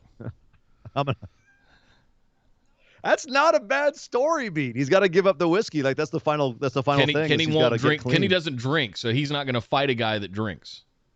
Hey, there's an angle. Oh, that's certainly a nice story beat. Thank you very much, Mop Man. Thank you, Sean. Next up, our faithful moderator, Mr. Andy Jessup, says, "Gentlemen, evening, made it first. Sorry to disappoint you. Just a bit outside. Made it first. Made it first. Hang on, wait, that was an admin call. Just a bit outside. Just a bit outside. Yes. We're here to do Raw.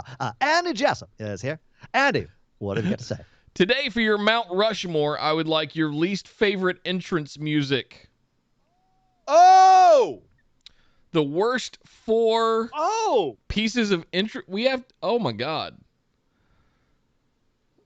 Least favorite entrance music? Damn. Limp Bizkit. Of course. That one's easily on there. Biker Taker entrance. You know that's going to be on. Well, and every pay-per-view for about 3 years straight there had a Limp Bizkit song to it. That's one way or another. Okay, so now hold on. Entrance music. This is the Mount Rushmore. Same rules as last week. You can't have one of mine. I can't have one of yours. Oh God. So who gets the custody of Limp Bizkit? I bequeath that one to you, sir. Thank you, sir. Do you want me to bequeath Kid Rock to you then?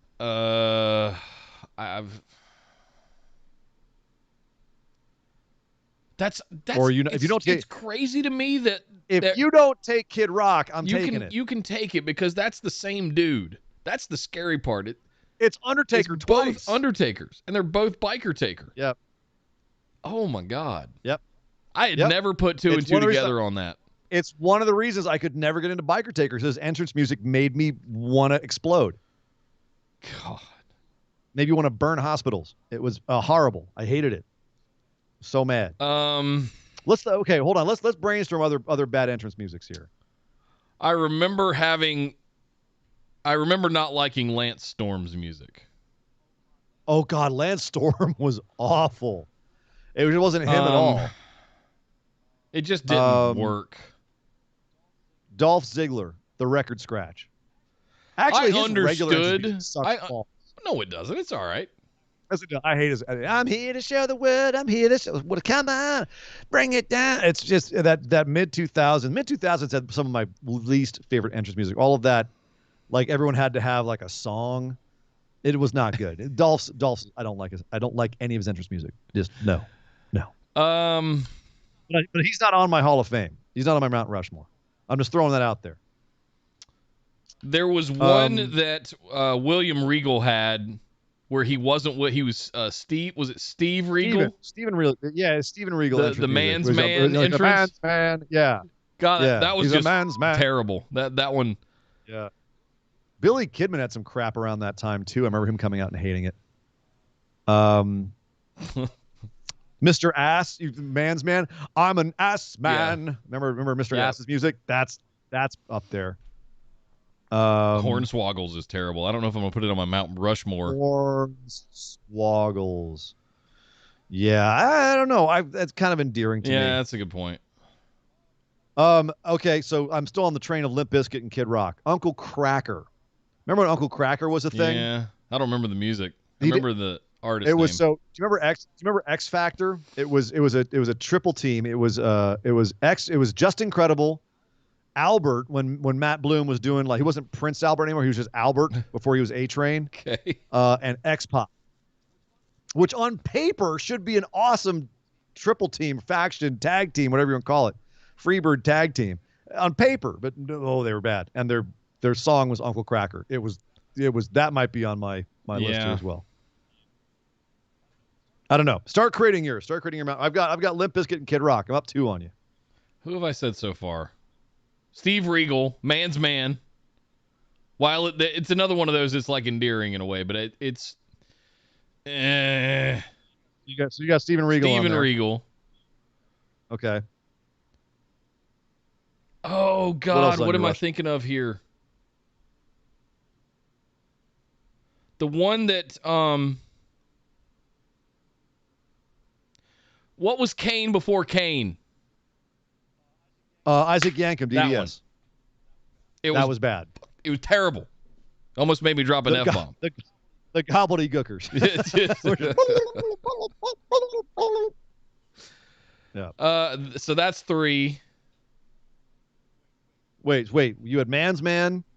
You had Lance Storm. Lance Storm. Isaac Yankem. Isaac Yankem. There's something in me that wants to throw the Mountie on there for some reason. No, the Mounties but it's great. good. He's the Mountie. He's the Mountie. That one was amazing. Come on, man. That one was awesome. I love that one.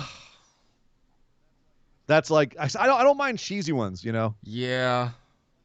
Like Hogan's is cheesy as hell, right? I am a real American. Fight for the right of every man. Did you take Mr. Ass? I did. I am taking Mr. Ass. So you've got Steven Regal, Man's Man, Lance Storm, Isaac Yankem. I've got Limp Bizkit's rolling, Kid Rock's American Badass, and Mr. Ass. He's an ass man. Which they should really repurpose for Angel Garza, considering he's shoving floral arrangements up people's buttholes these days.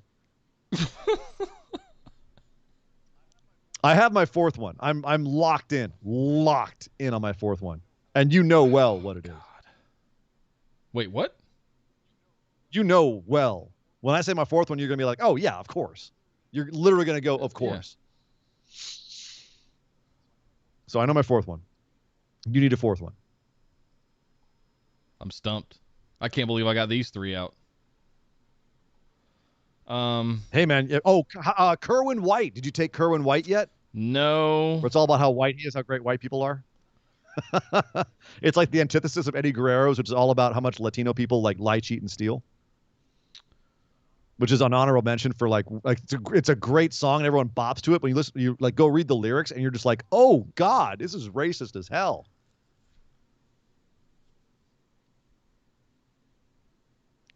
I think you're overthinking this now. No, I'm stuck.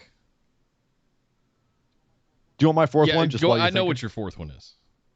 What is it? It's a crazy Asian guy that wears a Phantom of the Opera mask and carries his own microphone but doesn't actually sing anything. Yes. That is correct. It is tight. You could have played the Who Wants to Be a Millionaire music for that. Exactly. Well played, sir. Don't. Okay, so Lance Storm, Isaac Yankem, Steven Regal. God, whose music? I am so stuck. I cannot think of a 4th. Can I take a pass? No. This is people pay good money to ask these questions, that's true. Nick. That is true. You have to do this. There's no backing out. Oh God. There's no quitting an AMA. Okay. Come on, man. I am going to draw some. I am going to draw some ire for this one. Oh no. People are not going to like this. R-Truth. Okay. What? What? Can't stand it. What? Really? Do I think it belongs on the Mount Rushmore of worst of all time? People over there, what's Wow. up? Really? Put your hands up if you feel me. What's up? What's up? What's up? It's What's up? it's What's awful. up? I don't know if it belongs on the Mount Rushmore of worst ever. No. But it's No. one that popped to mind. I'm actually trying to think of ones that I just actively Haterade. Nick over there with a big old cup of Haterade. Heidenreich with Paul Heyman screaming his name is one that also pops into my head. I can't even remember the song. I just remember Paul Heyman's. It's funny because like I wanted to say Cesaro's old theme, but like with the wee woo wee at the beginning, but like it wasn't Mount Rushmore bad. It was just bland. It was just nothing. You know what I mean? It was I don't want to put like just kind of bland, nothing, like generic entrance music on here. It's got to be like actively bad. I want to put Heidenreich on here just for principle because they wanted him to be a Nazi soldier version of Captain America that got thought out, and that was supposed to be the gimmick, right? Jesus. Yeah, until he was butt raping Michael right, Cole backstage. that and then punting babies. So that was Snitsky. Snitsky, excuse me. What it's worth. Yeah. Okay, Heidenreich. Really? Yeah. Right to Censor. I love Right to Censor's theme. Right to Censor was great. You gonna do R-Truth or Heidenreich? Yes. Okay. Let's do Heidenreich because the Paul Heyman thing does annoy me more. Basically screaming his name for 3 minutes. And then that way no one has to like kill you for hating on R-Truth. Who is a treasure. He is absolutely a treasure. I can't help that. But there I you go. feel like I'm getting poked in the eye every day. What's up? What's up? What's up? What's up? Megan, stop. There you go, Andy. There you go, Andy. You've made Nick say something controversial. Hey. All right. Thank you very much, Andy. Thanks, there you go, guys. Next up, Brandon, the Mullet King Monroe, all the way from Australia. How you doing, sir? Says, hey, great ones. I hope you're having a successful day, week, month, or year, and that every time you wake up, you are filled with determination and goals for yourself to accomplish and to keep reaching for that brass ring. Every day. I'm going to actually get a brass ring and hang it. So it's just like sitting right here idea. During the show. Nice I'm backdrop. not even kidding. Yeah. A nice big brass ring. All right. He says, now my question. What are your thoughts on 3 of my favorite matches? Okay, so let's do this. I'm going to do it match by match, and we can react on a per match, right? Okay. First one he lists is Brock versus Eddie at No Way Out 2004, where Eddie won the title. Ooh, yes. He reversed the F5. That. Very few people have done that. And he DDT'd him onto the title, I think that's didn't what he? it was, yeah. Yeah. God, digging into 15 years of memory bank there I'm digging into. Yeah. That's a killer pay-per-view too, by the way. I want to go back and watch that one now. All around killer. That was a huge moment because Eddie was not the kind of guy that they were going to put, like, in hindsight, it's hard to really show how unlikely that was. And obviously we didn't know the backstage, like Brock, not being happy. He was out of the company after WrestleMania, I believe, at least within a year. He was within a few months. He was out of the company. He had the match with Goldberg at the next WrestleMania, and then he was out and off to everything else he tried to do. But the idea of Eddie Guerrero going, like, as over as he was, the idea of him going over Brock was pretty unthinkable at that time. And I know that the people that were fighting for Eddie had to fight with like everybody in WWE to get that done. So to see it at the time, it was surprising. It was cool. The fact that Eddie retained it and they like stuck with him was extra cool as well. So yeah, it was a big moment. The match itself is really freaking good. But we talk about Eddie Guerrero in kind of hallowed terms now, partly because he passed away too soon. But if he hadn't had matches and moments and wins like this, it wouldn't be as big because these were the things that like WWE let him be legitimized with wins like this. So from a historical context, like this is one of the biggest moments of Eddie's career. And so it's even kind of a bigger deal than it was at the time when it was, it was just surprising at the time. Oh, cool. That's awesome that they let this happen. But in hindsight, it's even more amazing because it really did put that stamp on his career of he is one of the new guys in WWE. I had to go look it up too to confirm, but I had a hunch that this was the one. I don't know if Brock Lesnar has ever had another 30-minute match. This was 30 minutes and 7 seconds. Yeah.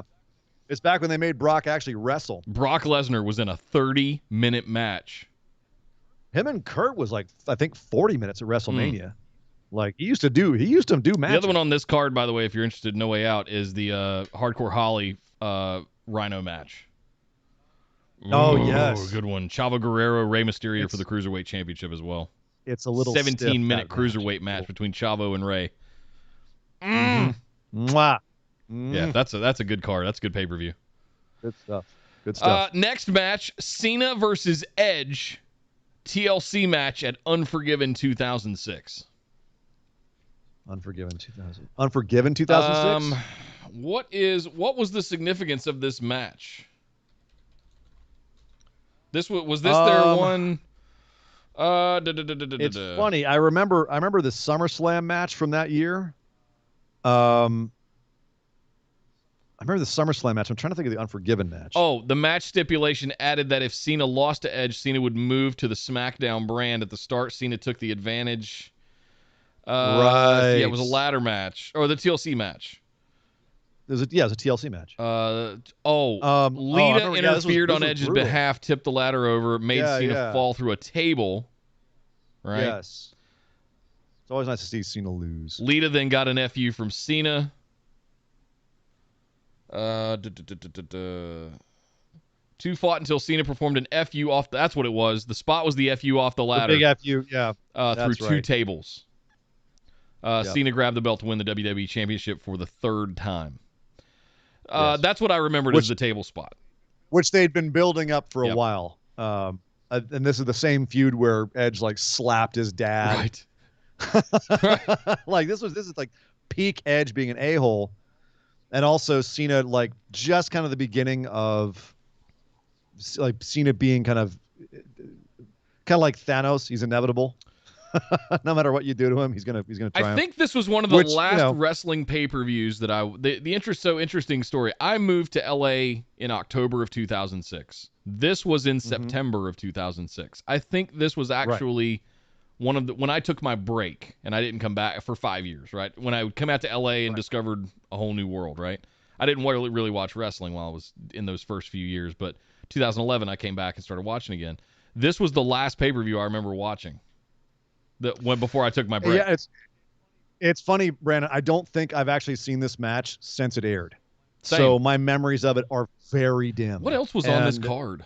I remember it being a bunch of big cool spots, and it's back when TLC matches were like Johnny Nitro, Jeff Hardy for the Intercontinental, Kane versus Umaga in a double countout. DX against Big Show, Mr. McMahon, and Shane McMahon. Was that the no? No, that was crap. Trish Stratus beat Lita for the women's championship. Randy Orton defeated Carlito. That was a good match. I remember that being a good match. Yeah.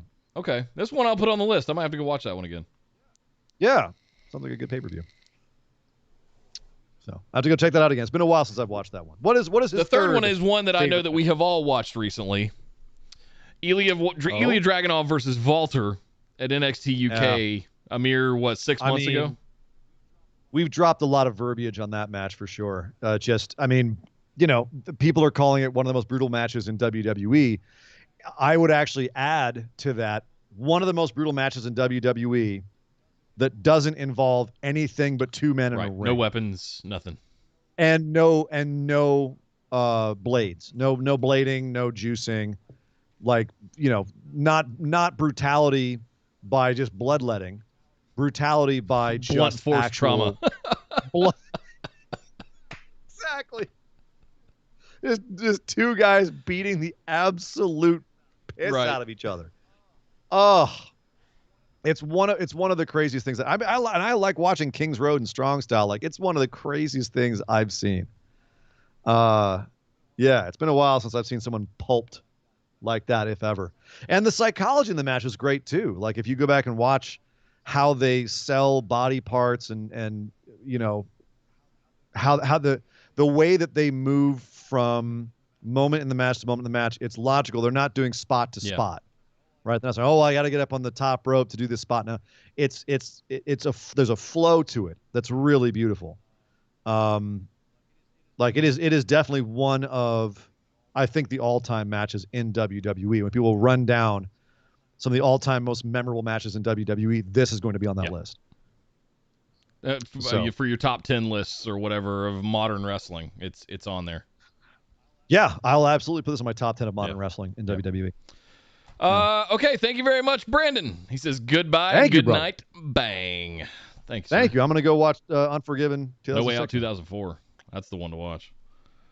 That I've seen a couple times. I love that one. 2006. Next up, Jay Reyes. Is Jay in YouTube chat? I don't see him yet. He says, hey guys, I haven't been watching Raw in weeks, even the Hulu version.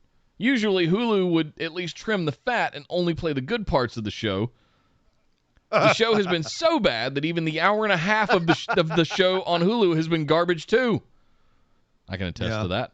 SmackDown I am sticking with for the foreseeable future, but I don't think it is that great either. However, since it is the more wrestle-centric of the two, I can deal with the Hulu version better. I still love NXT. NXT UK main event has been pretty decent lately, and 205 has always been great. Just more people need to watch it. I watch entirely too much wrestling in the week, and those are just the WWE shows. When I'm watching Ring of Honor, Impact, AEW, New Japan, All Japan, Stardom, and MLW, I have to start trimming some fat. And unfortunately, Raw didn't make the cut. I don't, with that much wrestling in your week, I don't blame you. Thank you guys for doing what you do. Now, I watched Blood and Guts and thought the entire show was awesome up until the cameraman botched. Showing the crash pads is something that should never happen ever. I'm glad Jericho was actually being, but magic tricks don't work if the magician gives away the whole entire act. Even guys like Penn and Teller always give away how they did a trick, but even they don't tell the entirety of what they know. It still leaves you guessing.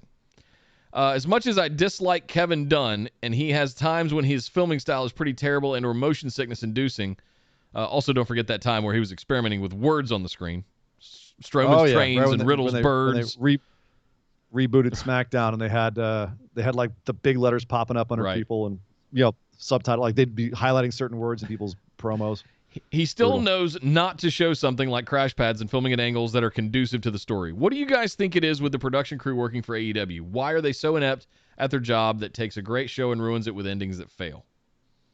Oh, that's a good point. We've had a few of these that have kind of just deflated like a whoopee cushion at the end. But they haven't all been the camera person's problem. Like there's few times where we can lay the blame at the feet of the camera crew, because they're just shooting what they're told to shoot. That's a production issue that goes up higher in the chain. But I think his question isn't so specific as cameras. It's what do we think it is with the production crew? Yeah, it's production. Just like, is it? And they've screwed up a lot. The exploding barbed wire death match was a fizzy popper. And there's people in the Facebook group who are already saying like, well, it's they're way past getting a pass for being new. Which I disagree with. WWE is decades in, and there's still times they screw production up. Like it's, not everything is something that you can anticipate. Not everything is something that is going to look a certain way or be a certain way. Sometimes Kevin Dunn won't stop face rolling on the switcher backstage, and where you get cut. I mean, you remember when Edge came back at the Royal Rumble and they cut away from his first spear? Do you know what I mean? Like, we're definitely not letting WWE off the hook for that. But mistakes still happen. You know what I mean? Bad ideas still happen. Here's the thing. So, yes, AEW's past the point where we can say, oh, well, they're new, they're still figuring stuff out. But they're at a point now where in any kind of production, we're doing shit live and you're having to guess what things are going to look like. Obviously, like, should they have tested it out beforehand and maybe seen what they could do to angle away from it? Yes, they should have. But obviously it was one of those things in the million things in a wrestling show that have to get done that they didn't think of. And that's their fault. That is on them. And it is a problem. And they deserve blame for that. However, it's also one of those things that hopefully they learn from and get better at, because AEW seems to be, at least for the most part, a company that learns from its mistakes. However, as a new company, they do have a lot of mistakes to make. So I guess from that logic, I can still say, yeah, they're new enough that they're going to learn from certain mistakes. But that being said, as a major company with billions of dollars backing them, these mistakes shouldn't happen to begin with, just like they shouldn't have cut away from Edge's first spear back in the Royal Rumble. But it's going to happen. Live TV is hard, guys. Mm-hmm. I don't care if you're, shooting an episode of John Oliver, or that's pre-taped, but I mean, like, I don't care if you're doing anything with like an audience interaction. Like, live TV is hard. And I can't imagine. Think about it for a second. And not everyone working for AEW has worked a wrestling show before, right? So these guys are kind of still cutting their teeth a little bit. I'm willing to give them the benefit of the doubt. I don't fault the camera guys or the guys in the truck for the exploding barbed wire death match ending, fizzing out. That was a pyro thing. I blame the pyro guys and the vision. The camera person, like if you're gonna have a spot like you had Jericho falling off the top of the cage, you have your most seasoned camera operator that understands the dynamics of a wrestling match on having that camera on his shoulder or her shoulder. Sure. So I can only imagine, and it's also the ultimate decision comes down to whoever's on the ATEM in the back pushing the switcher to switch to that camera angle. It also falls back on the director. Yeah. The other issue is showing the aftermath, showing Jericho on the ground there. The idea of having a crash pad with cardboard on top of it that looked like it was metal plating, that is also, from a production standpoint, something that is just destined to fail. It's not going to look good on camera. Period. Hard stop. That's one where that's the one I blame everyone for more than the camera angles. Is no matter what, when you cut back to him, you're going to see stuff that's painted to look like metal sheeting. It looked like vinyl wrap that they had put on cardboard or something. Yeah. And it's going to look like crap no matter what you do. And you're going to see the crash pad underneath. At least, like, for the most part, dudes, like when Lashley and Strowman fell off the crowd into like the open space underneath and you had the big crash pad down there, you could tell it was a crash pad. They at least knew not to show it too much down there because it was going to look like crap. Same with Matt Hardy and Sammy Guevara when they fell off the truss. Right? Don't look. But then go look at the what was it? The Dustin Rhodes and QT Marshall against Butcher and Blade bunkhouse. Yeah. The bunkhouse match. And Dustin does a bulldog off the stage onto essentially a bunch of cardboard boxes and crash pads, and they hold the camera on them. So you can tell they jumped onto a whole bunch, but no one complained about that because it was in the middle of a match where there's a whole bunch more blood and they just kept doing. It wasn't the finish. Right. It wasn't the finish. It looked like crap, but it wasn't the finish.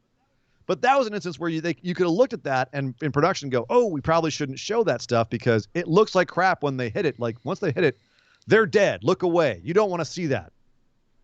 Right. And unfortunately, that's my issue, I think, even more than the camera angle. Like could you have tilted the camera so that we didn't see Jericho hit and it looked more brutal? Yes, should have done that. Regardless, with the way they set it up, when they cut back to him, it was going to look like crap. And there was no way it was not going to look like crap with the way that they had that set up. Yep. And that is absolutely the same kind of lack of production vision that you have with the fizzling, exploding ring. So and it's becoming a pattern. Detractors are picking up on it, and they're starting to say, like, this is becoming a pattern with AEW, and they're not entirely wrong.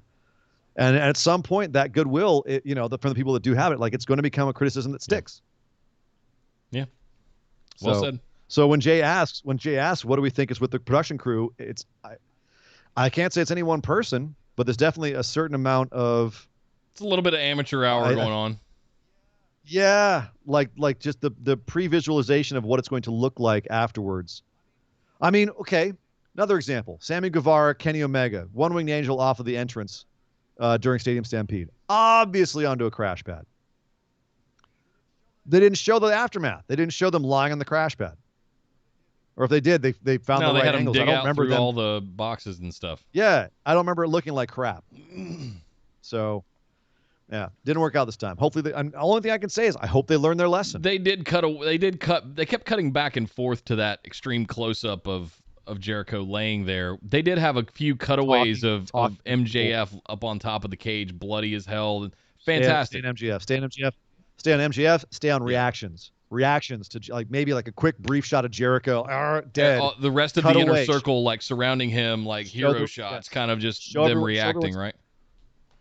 Horror movies, right? I keep talking to people who have seen Seven, Brad Pitt, Morgan Freeman, and saying how disgusting the lust kill was, right?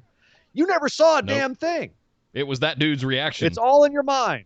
It's all the guy read, and then great character actor, by the way. It's that reaction that sells it. Show the reactions. That would have been way better than showing the aftermath. Yeah, totally, completely agree. There Thank you very much, Jay. There you go, Jay. Great question. Thank you, Jay. Next up, Patrick Kennedy says, hello, phenomenal podfathers and phenomenal ones. I couldn't think of a question this week until I had to go to the hospital. What? You going to the hospital invokes asking a mailbag question? Oh, boy.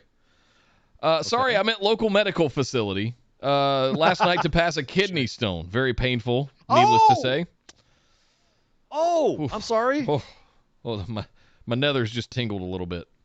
But probably not as painful as the guy next to me who split his thigh bone down the middle. Picture chopping wood with an axe. Oh, how do you do that? I have no idea. So my question this week is, what is the worst injury you have experienced or seen someone experience? As always, keep up the amazing work, guys. Have a great week. Thank you, Patrick. Jesus. What's your worst injury, Sir Ian Dangerous? My worst injury? I have been blessedly relatively injury-free. Lots of stitches growing up. I've only ever I've fractured a pinky playing dodgeball, but I was mostly a stitcher, not a breaker growing up. Well, I'll make up for yours because I've had a lot. Okay. Well, I'll give a real quick, simple story about, I think, what must be my worst injury. A lot of little cuts and whatnot, but there was one time I almost ripped my ear off. So I think that counts. Were you channeling Mick Foley? A little bit. I do have a bit of Mick Foley going on. I actually was, I grew up on kind of like a farm situation, and there was a big hill in the back of our house, and it got clear cut, and so it's just this big open hill that it was good 45, 50 degree angle. It was steep as hell, and we had a wheelbarrow. It was a wheelbarrow where the barrow came out, right? It was a 2-wheel wheelbarrow, so you could actually, it was a metal frame, and you could pull the whole plastic inside out of it, and it'd be this big tub. And young Mr. Dangerous thought that it would be an excellent idea to take that tub up to the top of the hill, jump in it, and ride that sumbitch straight down the hill. So I had my sister and her little friend at the bottom of the hill watching me, which is so good. I'm so glad I had an audience for this. Get to the top and jump in this thing and ride down. I probably got 20 or 30 feet before I hit a stump. Oh, boy. And just boom, hit it and just went flying forwards over the top of this thing, face planted right down in the dirt. And the barrow just tilted over, came over backwards on me, hit me in the back of the head, and drove my head down into the dirt again where I must have hit a root or something. And I came up kind of, dizzy and fairly significantly bonked, but felt like I was okay. And did one of those things you do when you take a sharp blow to the head. You kind of shake your head to see how you're feeling. And I felt this slab of meat in the side of my head go whack, tack, tack, tack, tack, tack, back and forth against my face. So I shook my head and I kind of went, oh, that's not good. And I reached up, and sure enough, my ear was basically hanging on by a piece of skin. Ooh. And so I just, yeah, right. That was, oh, God. Just froze and just kind of clenched my ear very tightly to my head and very calmly walked down the hill to where my sister and her little friend were cackling at me for bailing on this thing. And I very calmly and quietly tell her, hey, sis, would you go inside and get Mom? I think I've ripped my ear off. And she goes, you're just kidding. You're lying. You're fooling me. And I knew it was bad because I looked at her in the eye, and to prove it to her, I just released the ear for a second. And her eyes she went from laughing. You could just see her whole face fall and go white. Her eyes got really big, and she goes, Mom! Running towards running towards the house. And my mother was, I guess, right in, like the house was right next to us. I guess she was right inside the window. So she's out the back door before my sister even gets there going, what's going on? So went to the hospital, had like 60 stitches to sew my ear back on. Jesus. So and cartilage doesn't heal well. No, it still itches from time to time in weather changes. So, yeah, but that's again, I'm pretty lucky. Like I've known people. I've been there when people have lost like half a hand. You know, I've seen some gnarly injuries. But sir, you say you've got some good ones. I want to hear some of your stories here. What do you got? The easy ones are took a line drive baseball at second base to the shin. That developed into a hematoma that was like half of a baseball, and it's still discolored to this day. 30 years later on my shin. I would show you guys, but that would take some weird gymnastics to get my leg up here. I too almost cut off a finger. You can kind of see the scar right there. Oh yeah, where it was repaired. It is still numb to this day because that nerve each finger has a nerve on each side. That one is severed, so it's still kind of like hot, like it's almost like it's numb, like it's asleep. But I did get all motion and strength back from it. So those are the light ones. I definitely, Jesse said she has a torn meniscus. I have that one as well. That was in 2012. That one was more painful recovery and atrophy. Do your PT. Otherwise you end up with different size thighs because you will atrophy. Your quads will atrophy. And they just... It's funny. I think you were more of a sports guy than I was. I mean, I got injured a bunch playing, of all things, because I'm from California, ultimate frisbee. I'm not kidding. Like I've got a bunch of clicks in my shoulder blade from where I fell from like a 5-foot height during that. I broke my nose twice playing that game. But I'm sure you have way worse sports injuries. Well, I mean, the leftovers of the shoulder surgery from a little over a year ago. Finally getting that fixed last year was a big deal for me. The worst one, however, involved a motorcycle.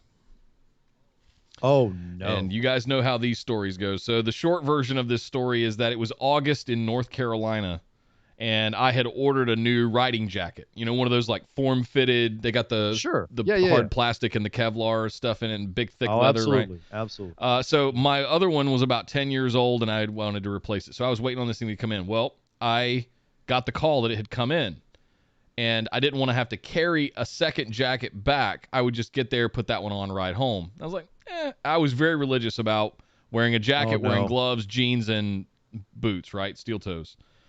So, of course, the one time that I go out without a jacket on, I'm going through a little bit of traffic, and I get in front of the mall, and they're starting to slow down like they're going to turn in front of this big mall. And I do a quick head check, back, literally 1 second. And when my head turns back around, all I see is the ass end of a car up in the air where somebody's slamming on brakes.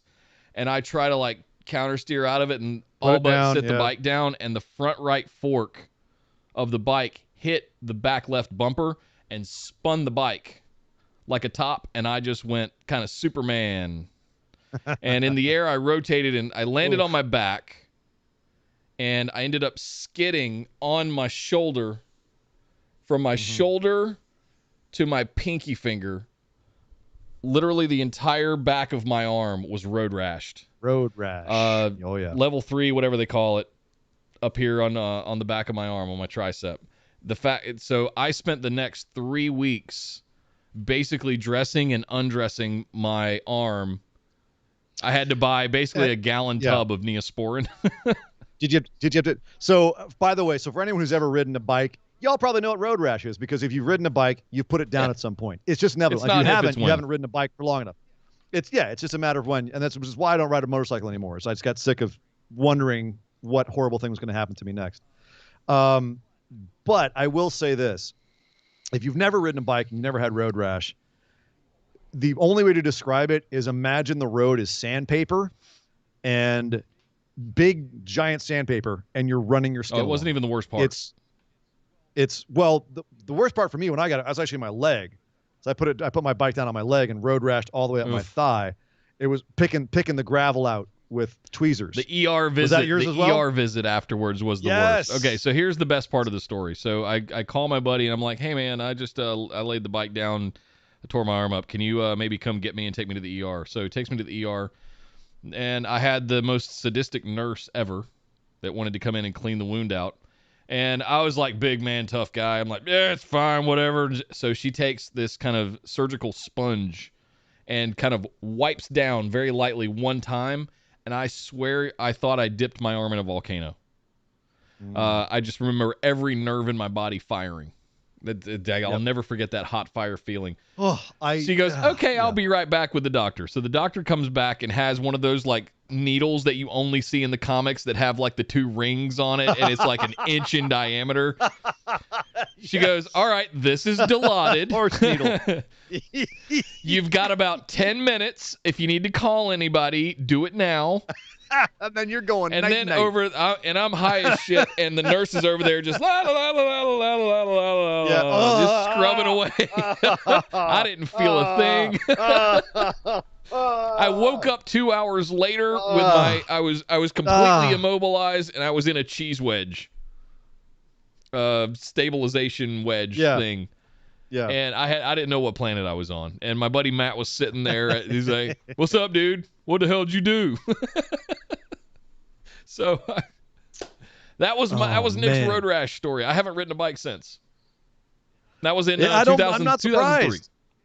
2003. It's amazing what is it? What do they call it? Aversion therapy. It's amazing what kind of aversion therapy road rash. I got rid of my bike a few months after when I went down on it. You know, it's amazing what aversion therapy will do for you. Where you just don't hurt me again. Don't hurt me again. I was too skittish. I couldn't ride it and feel comfortable. I know that we have to move on, but I gotta throw one more in here, and it's actually a moment where I should have been injured a lot more than it's not the only near-death experience I've had, but it's probably one of the funnier ones. And it actually, for those of you guys who came over from Going in Raw, if you're listening to this, any of the friendos, both Steve and Larson were there for this. We were in Taos, New Mexico, New Year's 2001, and we were staying with a friend of ours on their ranch, and big family, bunch of kids, a bunch of ATVs, 4-wheelers, 6-wheelers. If you've never seen a 6-wheel ATV, it's got 3 seats in it. It's basically like a small Jeep, right? And then the 4-wheel ATV, you've seen those. So we were all out riding ATVs, shooting illegal guns, having a good time out there in the middle of the desert. And it's around about dinner time, maybe 15 minutes to dinner. I want to go out and get another ride on the ATV. So I go down to the driveway, hop on an ATV, and as I'm starting it up, I start hearing people like kind of saying something loud, murmuring up on the patio, and it becomes screaming. And I look up, and one of the family children, who's about 9 years old, 9-year-old boy, had gotten behind the wheel of one of these 6-wheel ATVs and was just flying down the driveway towards me. You know, just bouncing along, obviously no control whatsoever. Had hit the gas, had no idea what the brake was, and just comes straight for me. And so I had that split second where I kind of go, what do I do? And anyone who's ever seen Prometheus and screamed at them for running in a straight line, I ran in a straight goddamn line. I hopped off my ATV and basically tried to run up this kind of little berm, little hill towards you had a little the Tom house. Cruise run going there. Oh, it was absolutely Tom Cruise run. When in doubt, run like Tom Cruise. The man knows how to run. I think it's my Tom Cruise run that saved me, actually. But so I'm running, and right away I hear the dink as he hits the ATV behind me. The ATV goes flying forwards. I get hit in the butt by the ATV I was just on, flung forwards. He rolls over my legs, and I had the sense to reach up, and I grab the grill as he's going over me. So it's whack, grab the grill. Now I'm being dragged by this 6-wheel ATV up the hill. When I went down, when I fell, when I got knocked forward, my arm went down. I guess hit a rock or something. I had this beautiful leather jacket that's now just a mess in my closet. It tore through the leather jacket, and all the way down to I still have a dent in this bone in my elbow. If you feel it, where the rock went in. Drags me up the hill and stops 5 feet because of the hill. 5 feet in front of a brick wall, which if he kept going, he would have smooshed me like peanut butter and jelly sandwich. Oh. And so I'm under this thing, and just that weird sense of calm that you get, where you're kind of like, well, that was something else. And my friend whose parents owned or I guess relatives owned the ranch, and Steve, actually one of the first people, was on the scene, dragging me out from underneath this SUV or the ATV, and this sit me up against it. I'm just laughing. I'm like, oh, that was something, wasn't it? Hey. And the worst thing about it was that I had that kind of dent in my elbow, and I couldn't really move my arm right for a couple of weeks after. I was standing up, walking around the rest of the night. It was fine, but I could have been way worse. And I actually even have the drawing. Steve actually, Steve's a bit of an artist. He did a drawing of me getting attacked. He's a bit of an artist. He did a drawing of me getting attacked by an ATV. I've got it somewhere in the back. It was pretty cute, but yeah. Is that for sale on Shop Zone? Kind of cute. But womp womp. No, that's priceless. I've got a good hit by a drunk driver story, but I didn't sustain any injuries. Well, you just killed the story right there. No, I was sitting at a stoplight on Magnolia up in the valley, and some dude that was hammered out of his gourd just comes flying around the corner and just rams me. Luckily, I was in the big Armada, and it was more like a boom. You could have at least had the decency for the story to be in a crosswalk and bink off his hood and brush yourself off. Here's the best part. So if you look at he backs up. He just hit me head on, like going 40 miles an hour. Head on. Right.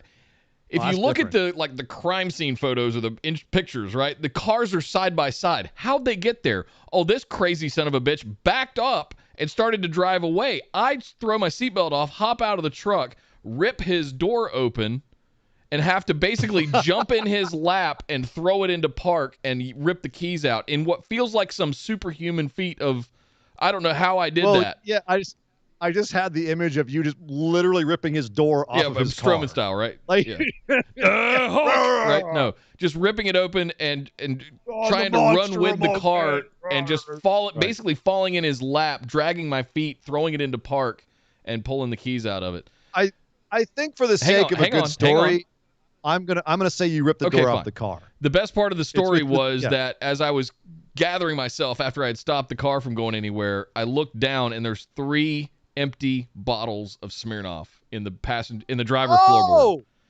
That and just when the door opened and that wash of vodka just took me over, made my eyes water. This guy got out and he did the drunk walk where he was sliding down the edge of the car, give me my keys back, and almost fell into oncoming traffic that had not stopped yet because the accident had just happened on Magnolia Boulevard at late afternoon, right? It's a busy thoroughfare up there. Late afternoon, he's 3 bottles of Smirnoff in. So apparently that's commitment. That's commitment. Well, right third there. DUI, he had fallen off pretty hard. Legendary alcoholic, Holy crap. So that one could have been a lot worse had I not been in a tank on 4 wheels. Right. If I had been in a little sedan or something, that could have hurt. So is the strength that you use to tear the door off the hinges the same strength that caused the hooker in Thailand to die upon being struck in the face? I'm just curious. I just want to know. You have this like a superhuman strength thing going on, and it's kind of cool, a little terrifying. I'm not gonna lie. Makes me glad we're not in the same room anymore. I mean, you're a scary man. Especially when you stare at me like that. That's kind of intimidating. Anyway, there's Patrick, literally nothing intimidating about me. Thank you. You've now got you have a few stories now. Yeah. Short question, long answers. There you go, Patrick. Enjoy those. Hope you feel better, man. Hope you got that stone passed. Yeah. We've been very blessed to not have a whole lot of injuries, but like serious major I've never broken a bone. Injuries. Yeah, that's what I'm saying. Like I feel very blessed with that. Same here. I don't want to. My sister was the breaker. I was the cutter. Like cutter? No, you weren't a cutter. No, like things. Well, no, not like no. Although it's okay if you are. It's just to make sure you talked about it. Talk to people about it. You don't have to be. That's Anyway, that's a whole. That's a different podcast altogether. That's a whole show. Thank you very much, Patrick. Good luck with the stone, man. Hope you get it passed. Next up, the two-time booby champ himself, Mr. Martin Welch, coming from across the pond, says, "Good day, gents, and all the phenomenal guys, girls, and others. My stepdaughter came out as bi and non-binary today. We have suspected this for a while, but it's been confirmed. My brother has asked me if I'll be his best man when he marries his partner, Mark. It's been a good week. Work has been hard, but life is good." Congratulations, man. Fantastic. That's good stuff. Would you rather trumpet like an elephant every time you sneeze or quack like a duck every time you cough? I already trumpet like an elephant every time I sneeze, so I'm going to go with that. My sneezes are the things of legend. Yeah, scream sneezing is what I do it just to mess with Esther. I'll get up right behind her.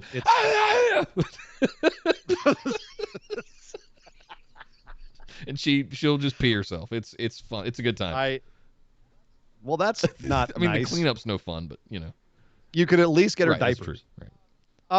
I think I would want to quack like a duck every time I cough. Just quack, quack. I got it from my. Really?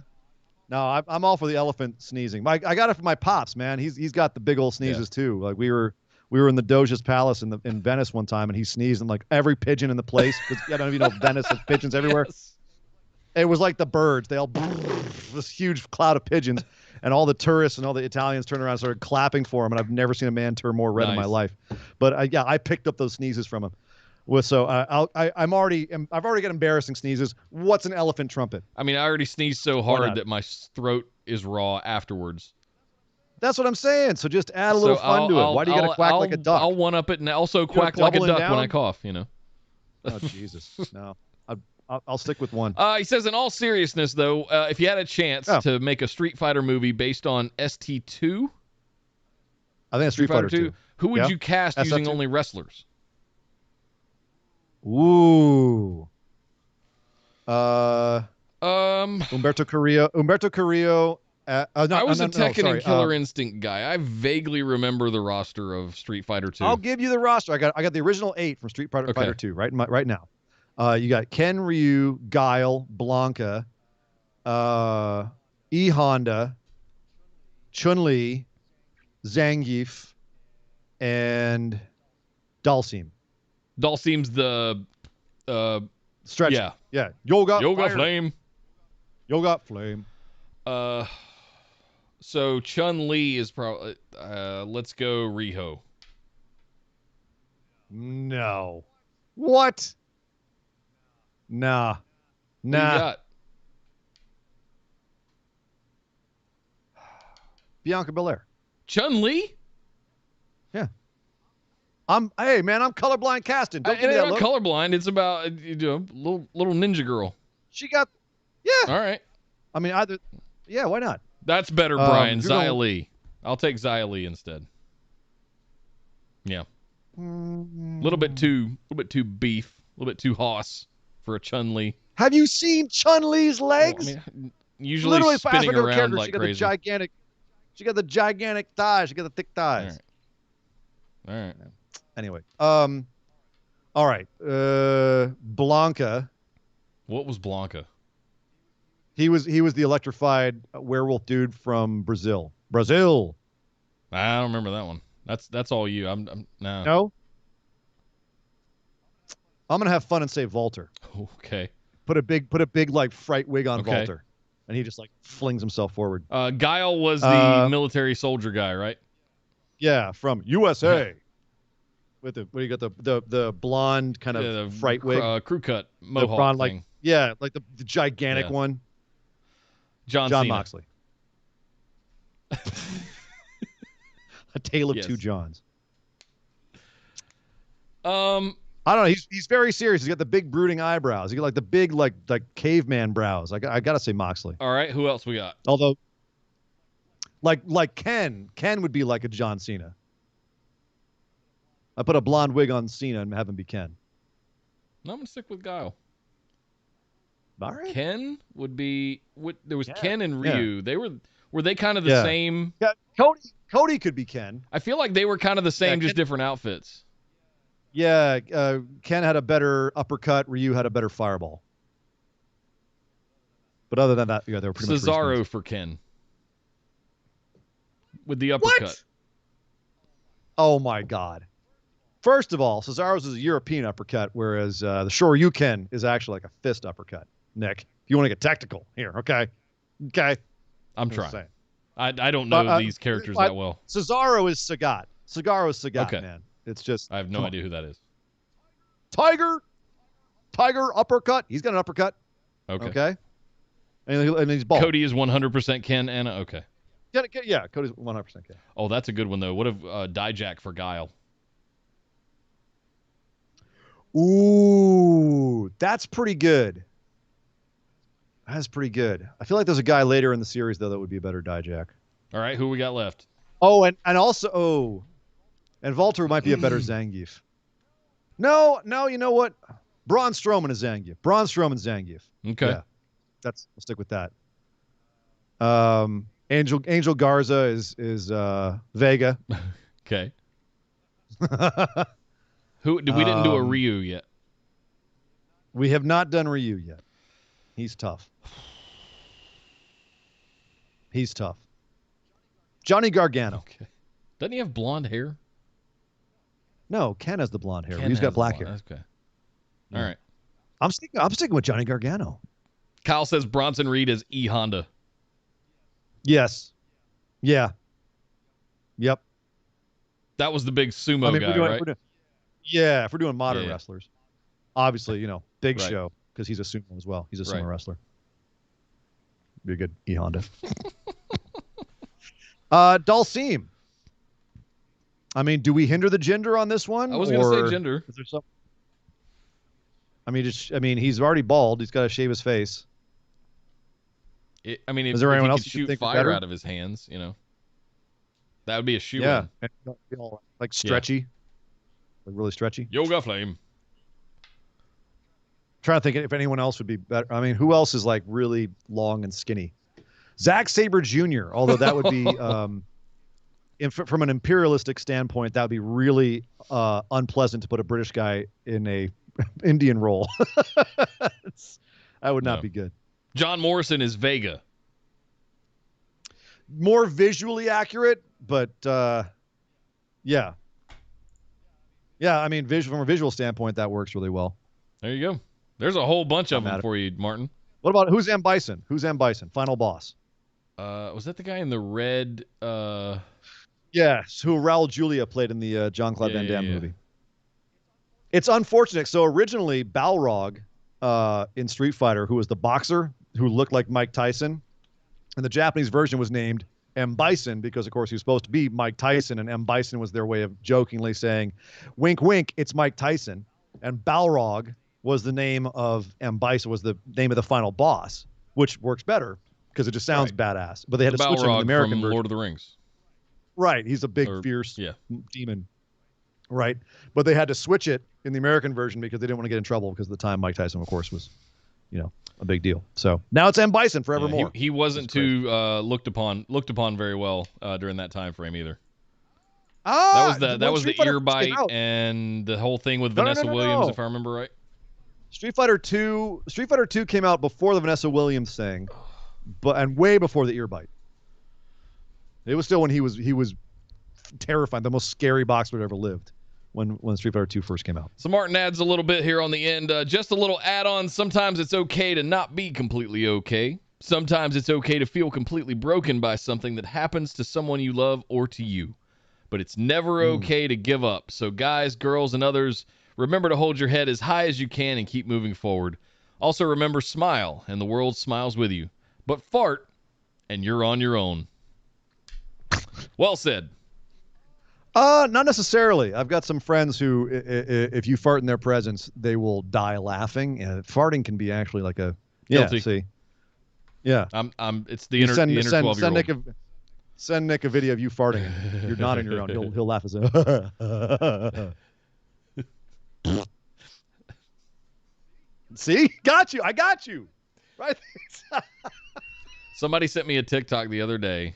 What's oh, heaven let your light shine down. I don't remember that song. Collective Soul. Thank you. And in the break there between those riffs, yeah. And it's here I am just watching it 3-4 times in a row. I'm laughing because you're laughing at it, you freaking kindergartner. Totally. All right. Thank you, Martin. Thank you so much. Prize will be there soon, by the way. Oh, I'm proud of it. I may or may not have taken a time-lapse video of myself making it. So when you get it and you post it, I'll put that up there. Come on. We don't need to see a time lapse of you on the toilet, dude. It's just gross. I don't know. I'm okay. That's not what I'm talking about at all.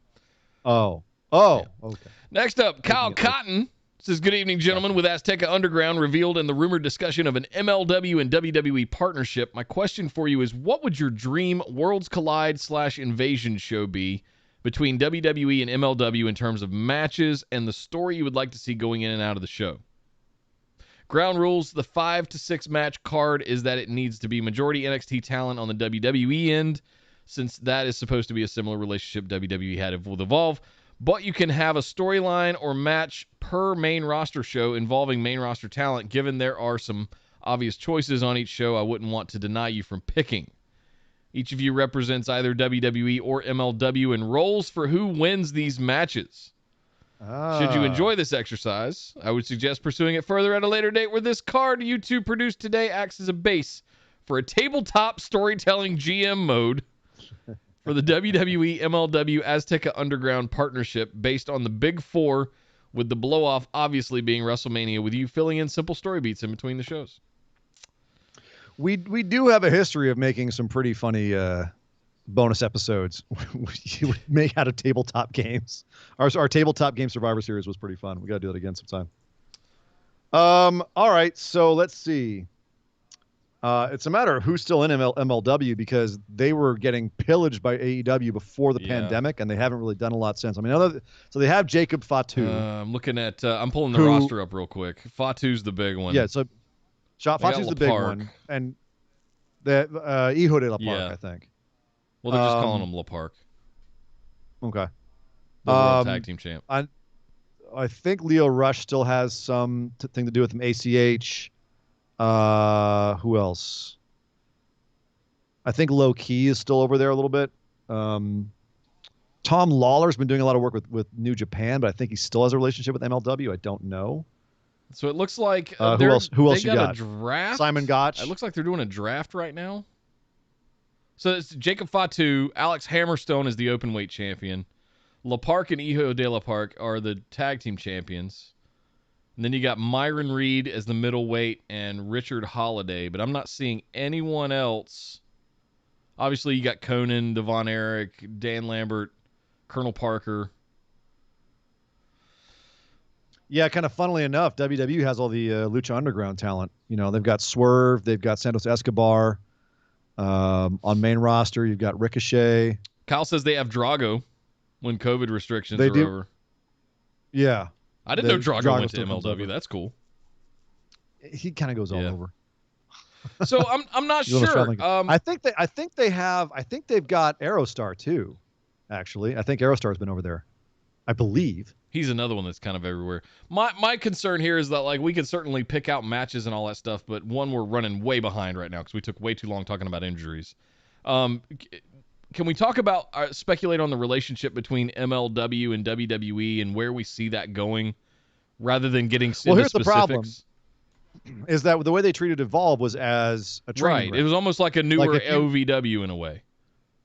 Yeah, and so I don't know if we're going to see the kind of thing that you're talking about here, Kyle, where they actually have crossover matches. You know, as fun as it is to speculate, you know, we're gonna see Jacob Fatu dressed as Matanza fighting Ricochet or Swerve right. Scott, or having running those, because obviously, like, the easy thing would be to say, let's run back all those Lucha Underground angles.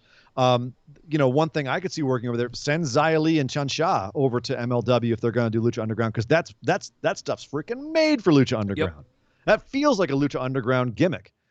But a lot of MLW, like we were just saying, a lot of people that we're just referencing, a lot of them aren't the kind of lucha and or supernatural gimmicks that you had in Lucha Underground.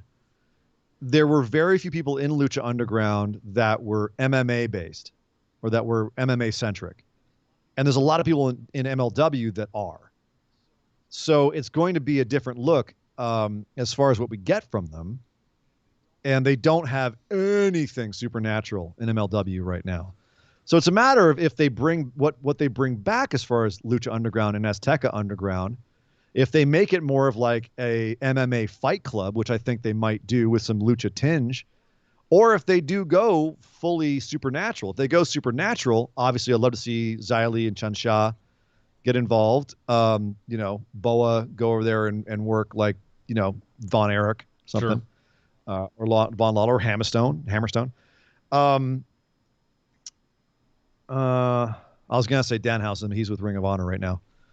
But, yeah, I mean, I don't know. Nick, are any matches popping up for you off the top of your head besides like Lucha Underground retreads? Not that aren't those, no, or at least inspired by. I want to make sure that before we get into like match breakdowns and all of that stuff, is this really going to work? It's the first point you brought up. Is MLW going to be treated like another Evolve or like a newer OVW, the way that Evolve has been treated? Or are we going to treat it like it's a top tier brand and a crossover, similar to how AEW is treating the relationship with Impact? That's what I want to understand. And I don't know that it's earned that.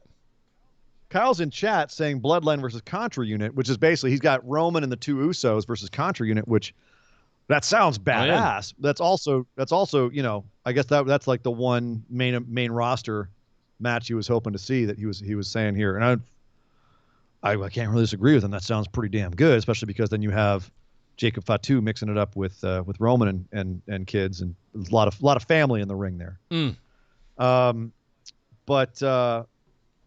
Yeah, I don't know. It's, again, if MLW is going to be a feeder promotion for WWE, then I would need to see if they're going to be more like Evolve, where it's kind of indie, maybe with more MMA tinging. That's what it feels like right now. Yeah, I need to see more. Like this is a question that, like, when we see what they're going to do with Azteca Underground, this is a question to ask, because right now it's so open that it's just wrestlers I would want to see wrestle each other. You know what I mean? Yeah. I would love to see Jacob Fatu wrestle his relatives. I would love to see Von Erich wrestle Bronson Reed. Or actually, Tom Lawler versus Timothy Thatcher again. Give me that. Oh, that'd be fantastic. Like, that sort of thing. Ciampa versus Hammerstone. Like that kind of thing.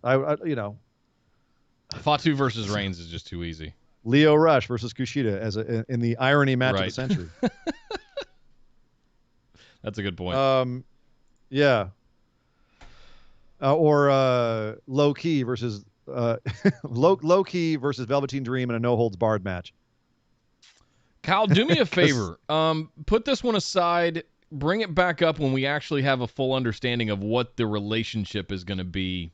Hopefully within the next few weeks or a couple of months, because I'm concerned that it's going to be a minor league system for WWE. Another stand-up acquisition that they're going to, not an acquisition, but they're going to call it a partnership, but it's just so that they can milk their talent. And we really have no idea or evaluate their talent. How hard is it going to be for them to have Azteca Underground and not have any relationship other than Dario Cueto or whatever he's being called now,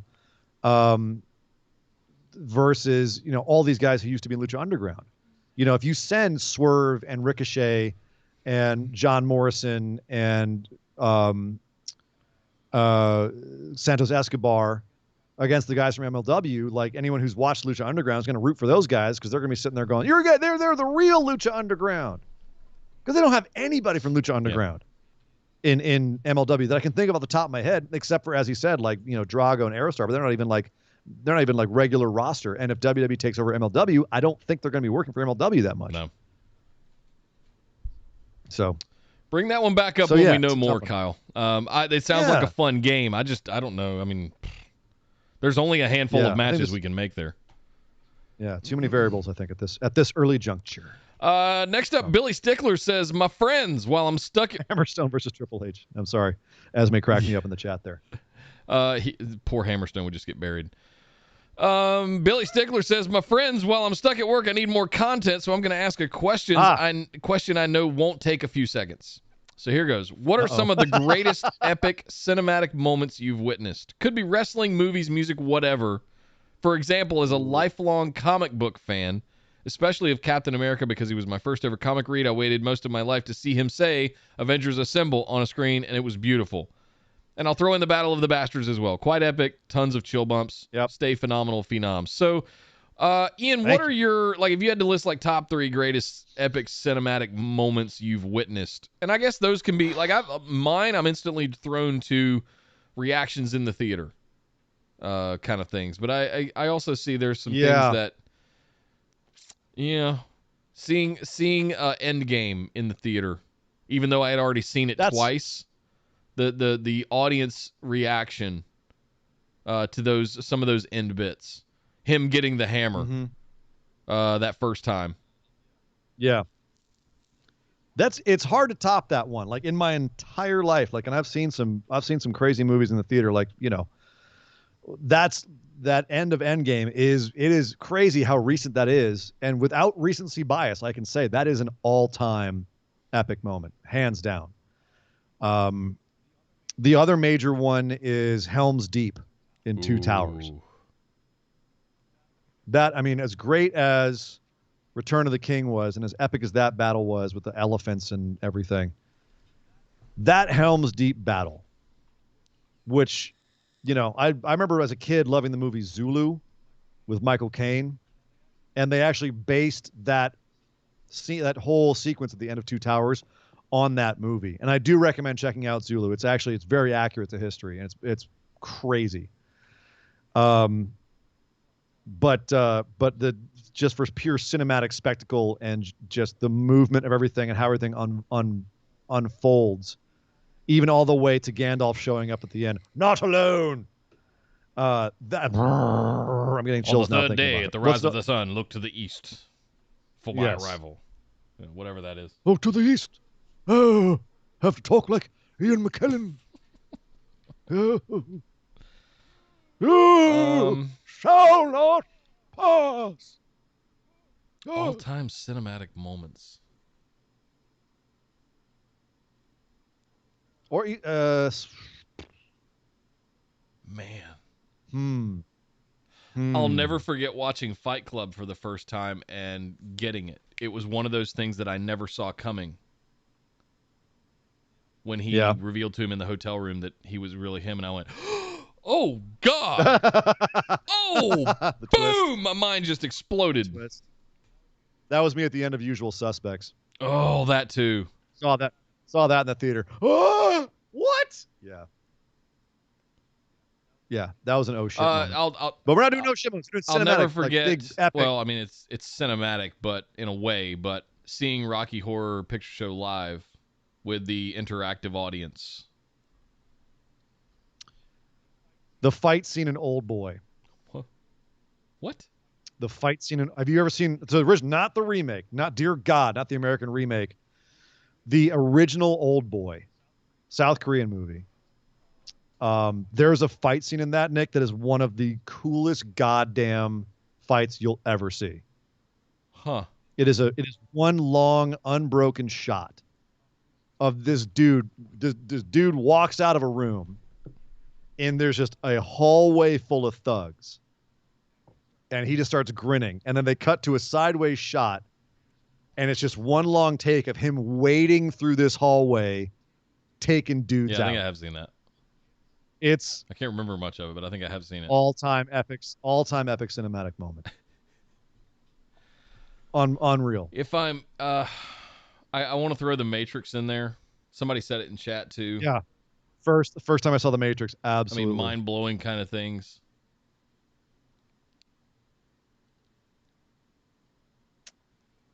Braveheart. I remember seeing Braveheart in the theater.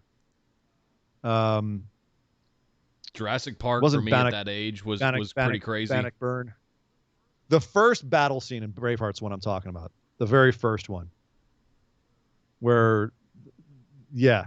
I won't go into more of it than that because we don't have much time. But the very first battle scene, the big battle scene in Braveheart, is just, to this day, It's one of the most insane, gnarly battle scenes ever done. No CGI or very minimal CGI. Minimal CGI just to kind of like, so they didn't actually have to actually hurt horses. Beyond that, it's totally practical, all done in camera. Bananas. The T-Rex bit in Jurassic Park. Yep. Spielberg's got a lot though, dude. So speaking of the end of Close Encounters. End of Raiders. What was the end of Raiders? Oh, the opening the chest. Opening the ark. Opening the ark. Yeah. Don't look, Marion. Keep your eyes closed. Man. Spielberg had a bunch. The end of E.T. Esme said Pearl Harbor, not great film, but the bombing of Pearl Harbor was epic. Esme, if you have not seen the movie Midway, it's better than Pearl Harbor, that bombing sequence that they do. It's better. It's a better film, too, frankly. Go watch Midway if you like that. If we're doing World War II, the opening of Saving Private Ryan. Oh, God. My whole movie, I watched that with my parents, and we turned it off. I had to watch it later. I can't imagine watching that with my parents. Yeah. My dad loves war movies, and so, I mean, we used to watch old John Wayne stuff and like all kinds of stuff, right? Bridge Too Far, and that's a good. You talk about Apocalypse Now, right? Lawrence of Arabia. I saw that in the theaters in 70 millimeter. You talk about cinematic experiences. They were doing that at the Egyptian, and I never went, and I'm so mad at myself that I never got to do that. That's cinematography in that. You want to talk about a cinematic experience. Leave your preconceptions at the door for that movie. If you can see that movie on the big screen or any kind of large format, Jesus Christ, that they do not make movies like that anymore. Holy shit. Oh my God. That's got to be my top three. Yeah. Two Towers, Lawrence of Arabia. I don't even know what my third one would be. Jesus. There's so many. Yeah. There's so many of those. So many of them. Thank you very much, Billy. There you go, Billy. That's Endgame. That's a smattering. Yeah. Next up, Adon Ortega says, "Hola, mis amigos. I hope you guys are doing well. My question for you guys is a simple one. What are your favorite fast food?" I was waiting for this question. I'm so excited about this question. Ooh, is this what are your favorite fast food chains? And so name three and your favorite meal from each of them. He says, for me, it's Chick-fil-A because of their grilled nuggets and mac and cheese. Carl's Jr. because of the Western bacon cheese. And Deli Delicious. Never heard of this one. It's more of a Central California chain because of their barbecue chicken sandwich and beer battered fries. Well, you have my attention. Next time I'm through Fresno, I guess we'll stop by. Get some go by Chico and get me some Deli Delicious. I will see your Chick-fil-A grilled nuggets and raise you Wendy's spicy nuggets. Man, I can't go there with either of you. I can't mess with Chick-fil-A. Then you have no business being in the South, so Ian Dangerous. I don't. And any real Southerner, while Chick-fil-A is good in a pinch, real Southerners, we go to Bojangles. Some of y'all may not have ever heard of Bojangles before. I'm a Popeyes man. Oh, God, that garbage. It's garbage. Oh, stop it. Love that chicken from Popeye. Yeah. Bojangles is the shiznit. Not my top three. Not my top three, though. Okay, how about this? Well, let's break this down, Nick. Okay. Let's do burger, non-burger, and then just like specialty, like something weird. Favorite burger place? Fat Burger. Fat Burger's your favorite burger? I don't have it out here, so it's Five Guys, but if I'm in LA, Fat Burger is my go-to because I like giant burgers, and they make me giant burgers. And they have steak fries. Nobody else does steak fries. And they don't just have giant burgers.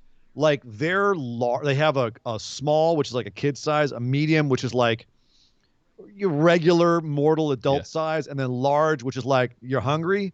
But then they've got like King Burger, XL, XXL, XXXL, and then they just keep stacking patties until like it's just this gigantic, like heart-stopping death machine of a burger. You can put bacon and egg and pickle relish and all kinds of shit on those. Oh, Fatburger does not F around. But that's not my favorite Double burger spot. King Burger with a fried egg is my go-to like hangover thing in Vegas. Like if I Oh yeah. There's always That that Fat Burger right outside of Planet Hollywood. It will stop your hangover, or it'll stop your heart. Either way, you feel exactly. better. Or you don't feel anything. You don't feel anything. So what's your Stops your favorite heart. burger? Mine's Fat Burger easily.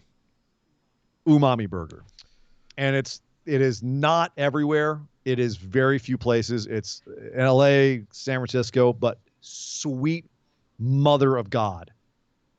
Once you have one, it's like crack. Yeah. It's like an addiction. And I'll wake up sometimes in a cold flop sweat and just be like, I need it. I need it. I'll have to go find it. Does not travel well. So it's been a hard last year when I wanted to like order it in and I get it and it's like kind of like cold and It's like a big fries sloppy mess. Fries are all kind of soggy and cold. But man, when it's fresh, forget about it. I always had to eat Fat Burger in. I could never take it home because it was just. What about non-burger? So like chicken places or. So you already said Bojangles. I think is mine. Is your go-to chicken place? I'll mess with some KFC too, man. I ain't picky. It's still my best. But fried chicken is fried chicken. Man, I want to throw an honorable mention to Jack in the Box, but we already did burgers. I'll stick with Popeye. Screw it. I'll stick with Popeyes on mine. Now, other. What about other? Non like chicken centric, non-burger centric. What's your number 3? Well, hang on. We got to do our favorite meal from each of these. So Fat Burger was the Double King Burger with a fried egg. What's your umami burger? What's your order? Double cheeseburger, bacon, egg, fries, truffle garlic fries. Oh God, that sounds awesome. Yeah, no, stupid, dude. That sounds like it's about $35 too. It's not cheap, and it is about 3,500 calories as well. Jesus. But it's all right. So what's your stupid. Popeyes order? Popeyes just bucket of chicken breasts, chicken tenders, and some of the sauce, bunch of the sauces. I do Straight up. We do a 2-piece white.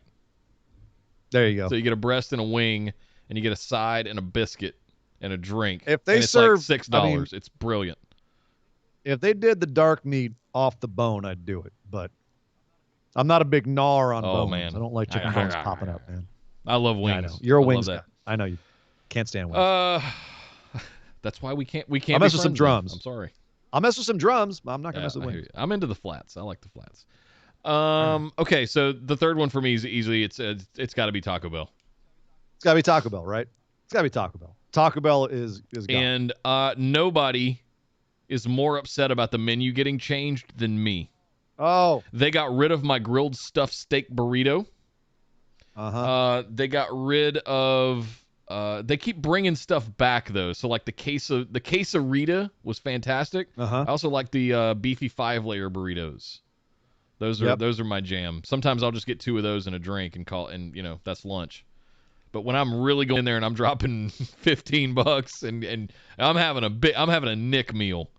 That's the other thing they got rid of. They got rid of the Mexican pizza. Southern man.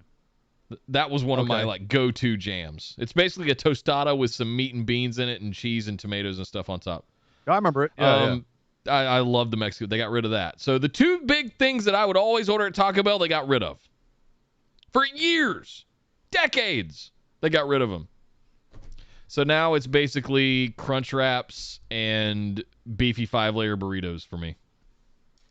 No, that's not bad. I'm a taco man. I'll get like some mix and match of crunchy taco, a steak taco, a chicken taco, maybe like a steak gordita, it's just some mix and match version of that. Nachos, extra nacho cheese, and you cannot bring me to Taco Bell without me indulging in one of my old like guilty pleasures. Cinnamon twists. A Mountain Dew. Oh yeah. Mountain Dew. No. If you don't have diabetes, I recommend the Baja Blast, but beware that it might give you the diabetes. No, I'm an old school Mountain Dew dude. I used to get like the real sugar Mountain Dews. Now you got to do OG Mountain Dew. No Baja Blue. Baja Blast is fantastic. It looks like it's supposed to be cleaning my toilet with it. Not Baja Blast. I'm a diet man. I'll do my diet Dew. There you go, Adon. There's much more, but those are definitely the top 3 there. Esme. Oh, Esme, goodness. my goodness. Oh, my Lord, girl. She's throwing Hello. 1,000 bits. Oh. Said Sir Ian said what I was hoping he would say. Umami rules ass. Rules ass. Preach it, Esme. Yeah. Hallelujah. And she said RIP Taco Bell menu. Exactly. Oh, no. So here's Taco Bell and I almost broke up because they used to have green sauce. Oh, God. That was... Do you remember the green 100%. sauce? That's all. I would just drink it. It was delicious. Dude, it is the most hurt I've ever been by a fast food place taking something off their menu. I almost quit Taco Bell because I was so used to it on their tacos. Like afterwards, it was like, it's just not as good. I had such an addiction to those damn little things. I had a drawer in my kitchen. I just when I found out they were discontinuing it, I went every Taco Bell and I was like shoveling. I had like a whole drawer. I had like a year's supply of green packets just to time. And when the final green packet was just like, I was crying tears, like eating my taco, like salty because of tears. I would do 2 of the mild sauces just for the flavor. I'm not really into the heat, but then I would do 2 milds and then 1 of the greens on a soft taco supreme. Oh God. Yeah. Oh God. That green sauce was next level. Taco Bell, if you're listening, if there's ever anything you bring back back the salsa verde, please. Bring back the green sauce. Bring back. Salsa verde, by the way, just across the board, is the best thing ever. But there's especially green chilies are life. Thank you, Adon. Next up, Brian Lake. Oh wait, Jesse O'Connor threw in 100 bits. Said, Ian, have you tried the watermelon Mountain Dew? I think that is the Baja Blast, isn't it? It's blue, man. I don't know what it is. Watermelon, I think, would be like pink, right? They make it some sort of like artificial pink. Jesse, I have not. I have some watermelon vodka in my fridge, though, so I could just get some Mountain Dew and pour some of that in there and have a watermelon Mountain Dew, and it would probably be better. I don't know. I'm not much for watermelon sodas. Yeah. Strawberry sodas you can get me on, but watermelon, I don't know. I'm down to try anything. Ian just prefers the stuff, the antifreeze that you pour in your car instead of the stuff that you clean your toilet with. That is absolutely correct. I like this motor to run, not be cleaned up. Next up, Brian Lake says, good evening, fine sirs. It's time for an epic 3 versus 3 War Games match, Ian versus Nick. Okay. The catch, you need to pick your champions using the initials of your name. Easy. Nick, you obviously have one more letter, so pick a manager for your team using a letter. We also have 2 letters. We have 2 letters overlapping here, so it's going to be a little tough. So you get 3 wrestlers and a manager. The wrestler's initial can be their first or last name. No problem. All right. Jesus. So let's go 1 letter at a time. Which is going to be tough because you can poach me on the first. We can poach each other. Roll for initiative. All right. Who goes first? All right. 1, 2, 3. Natural 20, baby. Natural 20. Boom. So Ilya Dragunov. Oh God. Is my first. No. N. Nia Jax. Come on. Fine. baby. Nia Jax. Do it. What are we doing here? War Games. Oh, I'll take a Haas in War Games. That's fine. She's going to injure somebody. So. Fair enough. My turn. Poor little Ilya Dragunov doesn't stand a chance against Nia Jax. I don't know, man. He went toe-to-toe with Walter. He didn't fare too well. Yeah, but what was Nia going to beat him up the way that Walter did? No, she'll drop him funny and break his neck. Game over. Touche. All right, my second one, Arn Anderson. Double A, Arn Anderson. Ilya Dragunov, Arn Anderson. Arn Anderson, hey, man, OG War Games. He can do it. First guy in. Come on now. Excuse me. You need to give me an I. Oh, God. Come on, man. Keep going with the women. Indy Hartwell. Let's go. Indy Hartwell. Yeah.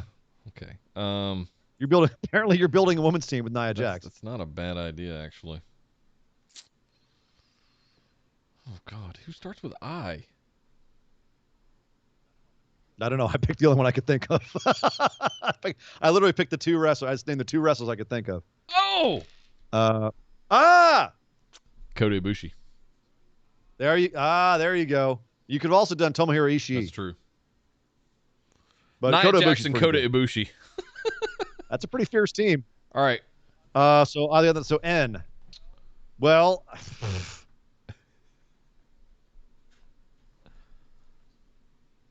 Shinsuke Nakamura. And now I got to do a C, which should be fairly easy. You'd think. I'm going down the roster in my head. John Cena. That's not a bad one. No. Humberto Carrillo. Chris Candido. What if I brought back Carlito? Carlito. Yeah. Sure. Really? He'll be Oh, eating really? apples. Be a good time. All right, well, who's your manager that begins with K?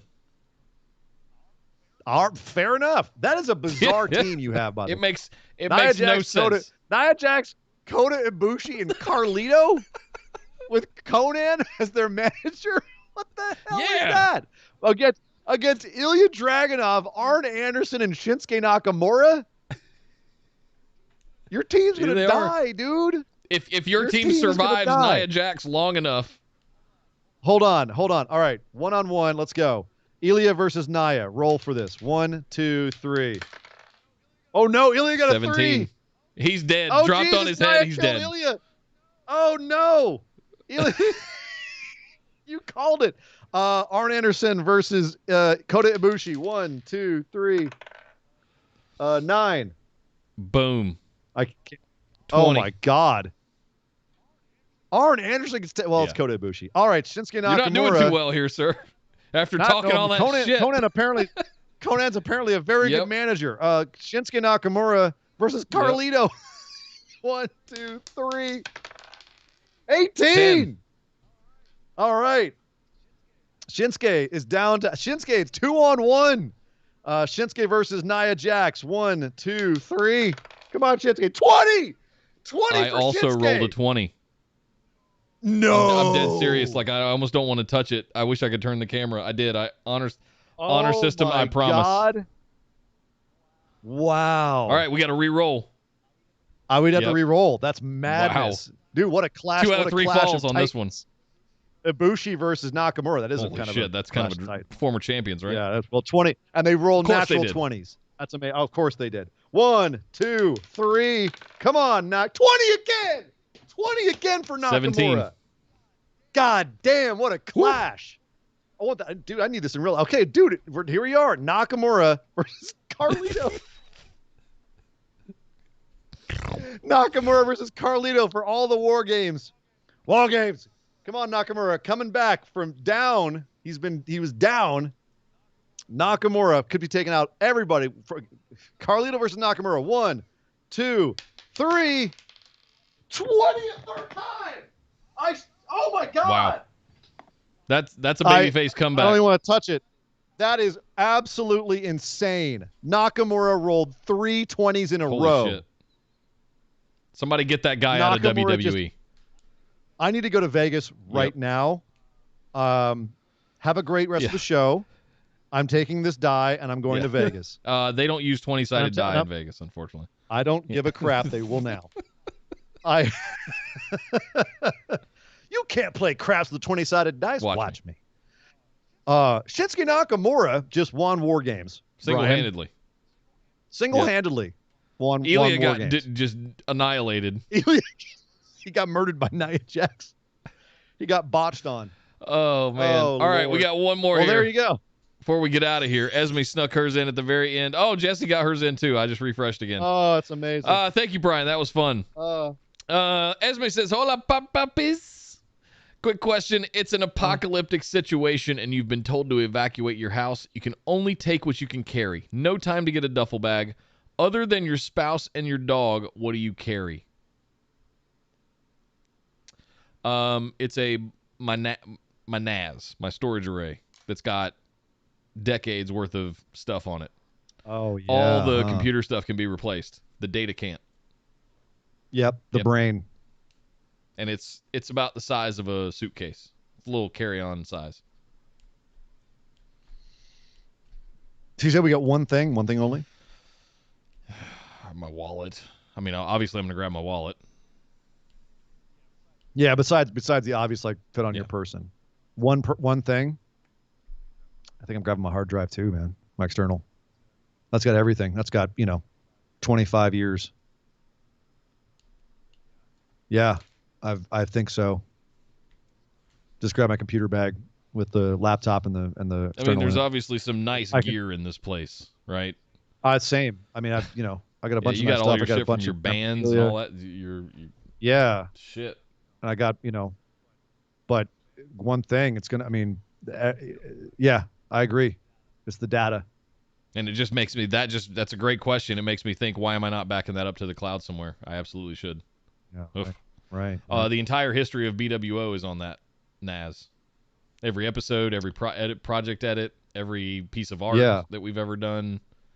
Some of that's in Google Drive, but a lot of it's over there that I've archived off of Google Drive. Oof. Yeah, I would definitely grab that. Oof. That's a terrifying question. I now feel I went from like rejoicing for Shinsuke Nakamura to being very, very uneasy. Now, kind of shook. Good one. Thank you very much, Esme. I'm losing my voice, guys. Sorry. Finally, Jesse O'Connor says, hey, y'all, quick question. With how Backlash is stacking up so far, which match are you more excited to see or excited to see what becomes of the storylines afterwards? Oh, which of any of the matches that we know of? With Backlash is stacking up, which match are you more excited to see, or are you excited to see what becomes of the storylines afterwards? Or both, probably.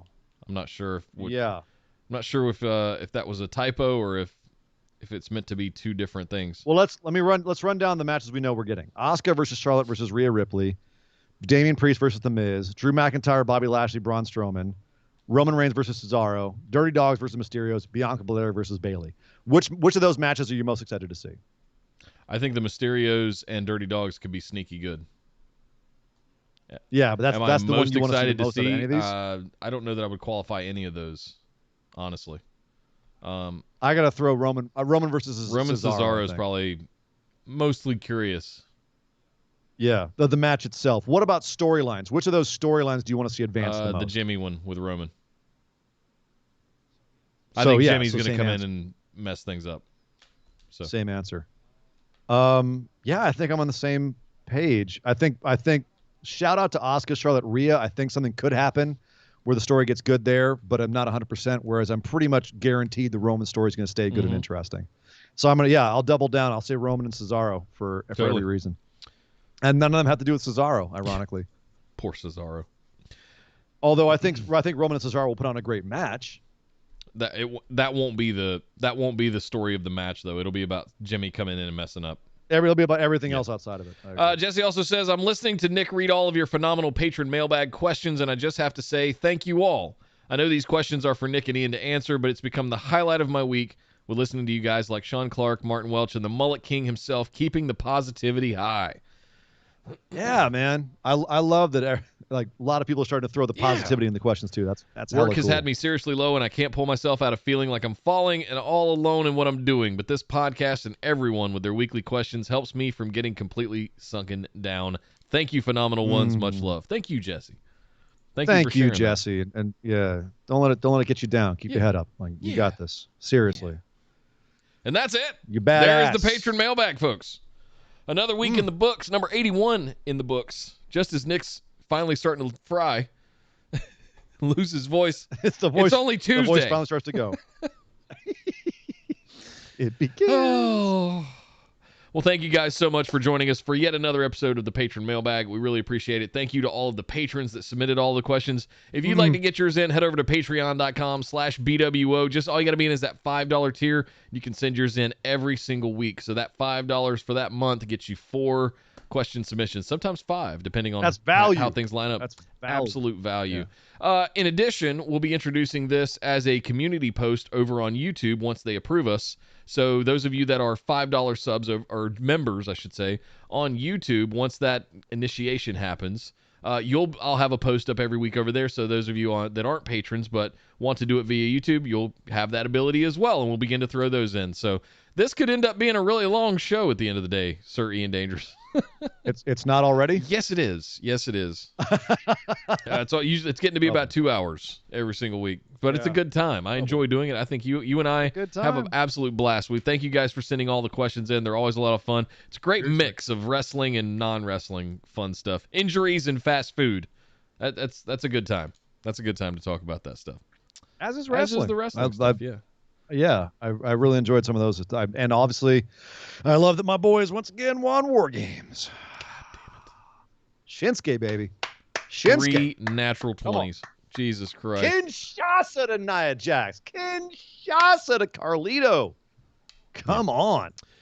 But there we go, guys. Thank you very much for tuning in. But until next time, my name is Nick Howell. You can find me on Twitter at DataCenterDude.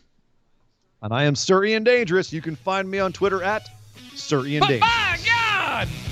Would somebody stop the damn match? This show is part of the Orbital Jigsaw Network. For more episodes, subscribe to us on iTunes, Google Play, or Stitcher Radio. For details and show notes from each episode, check us out, orbitaljigsaw.com.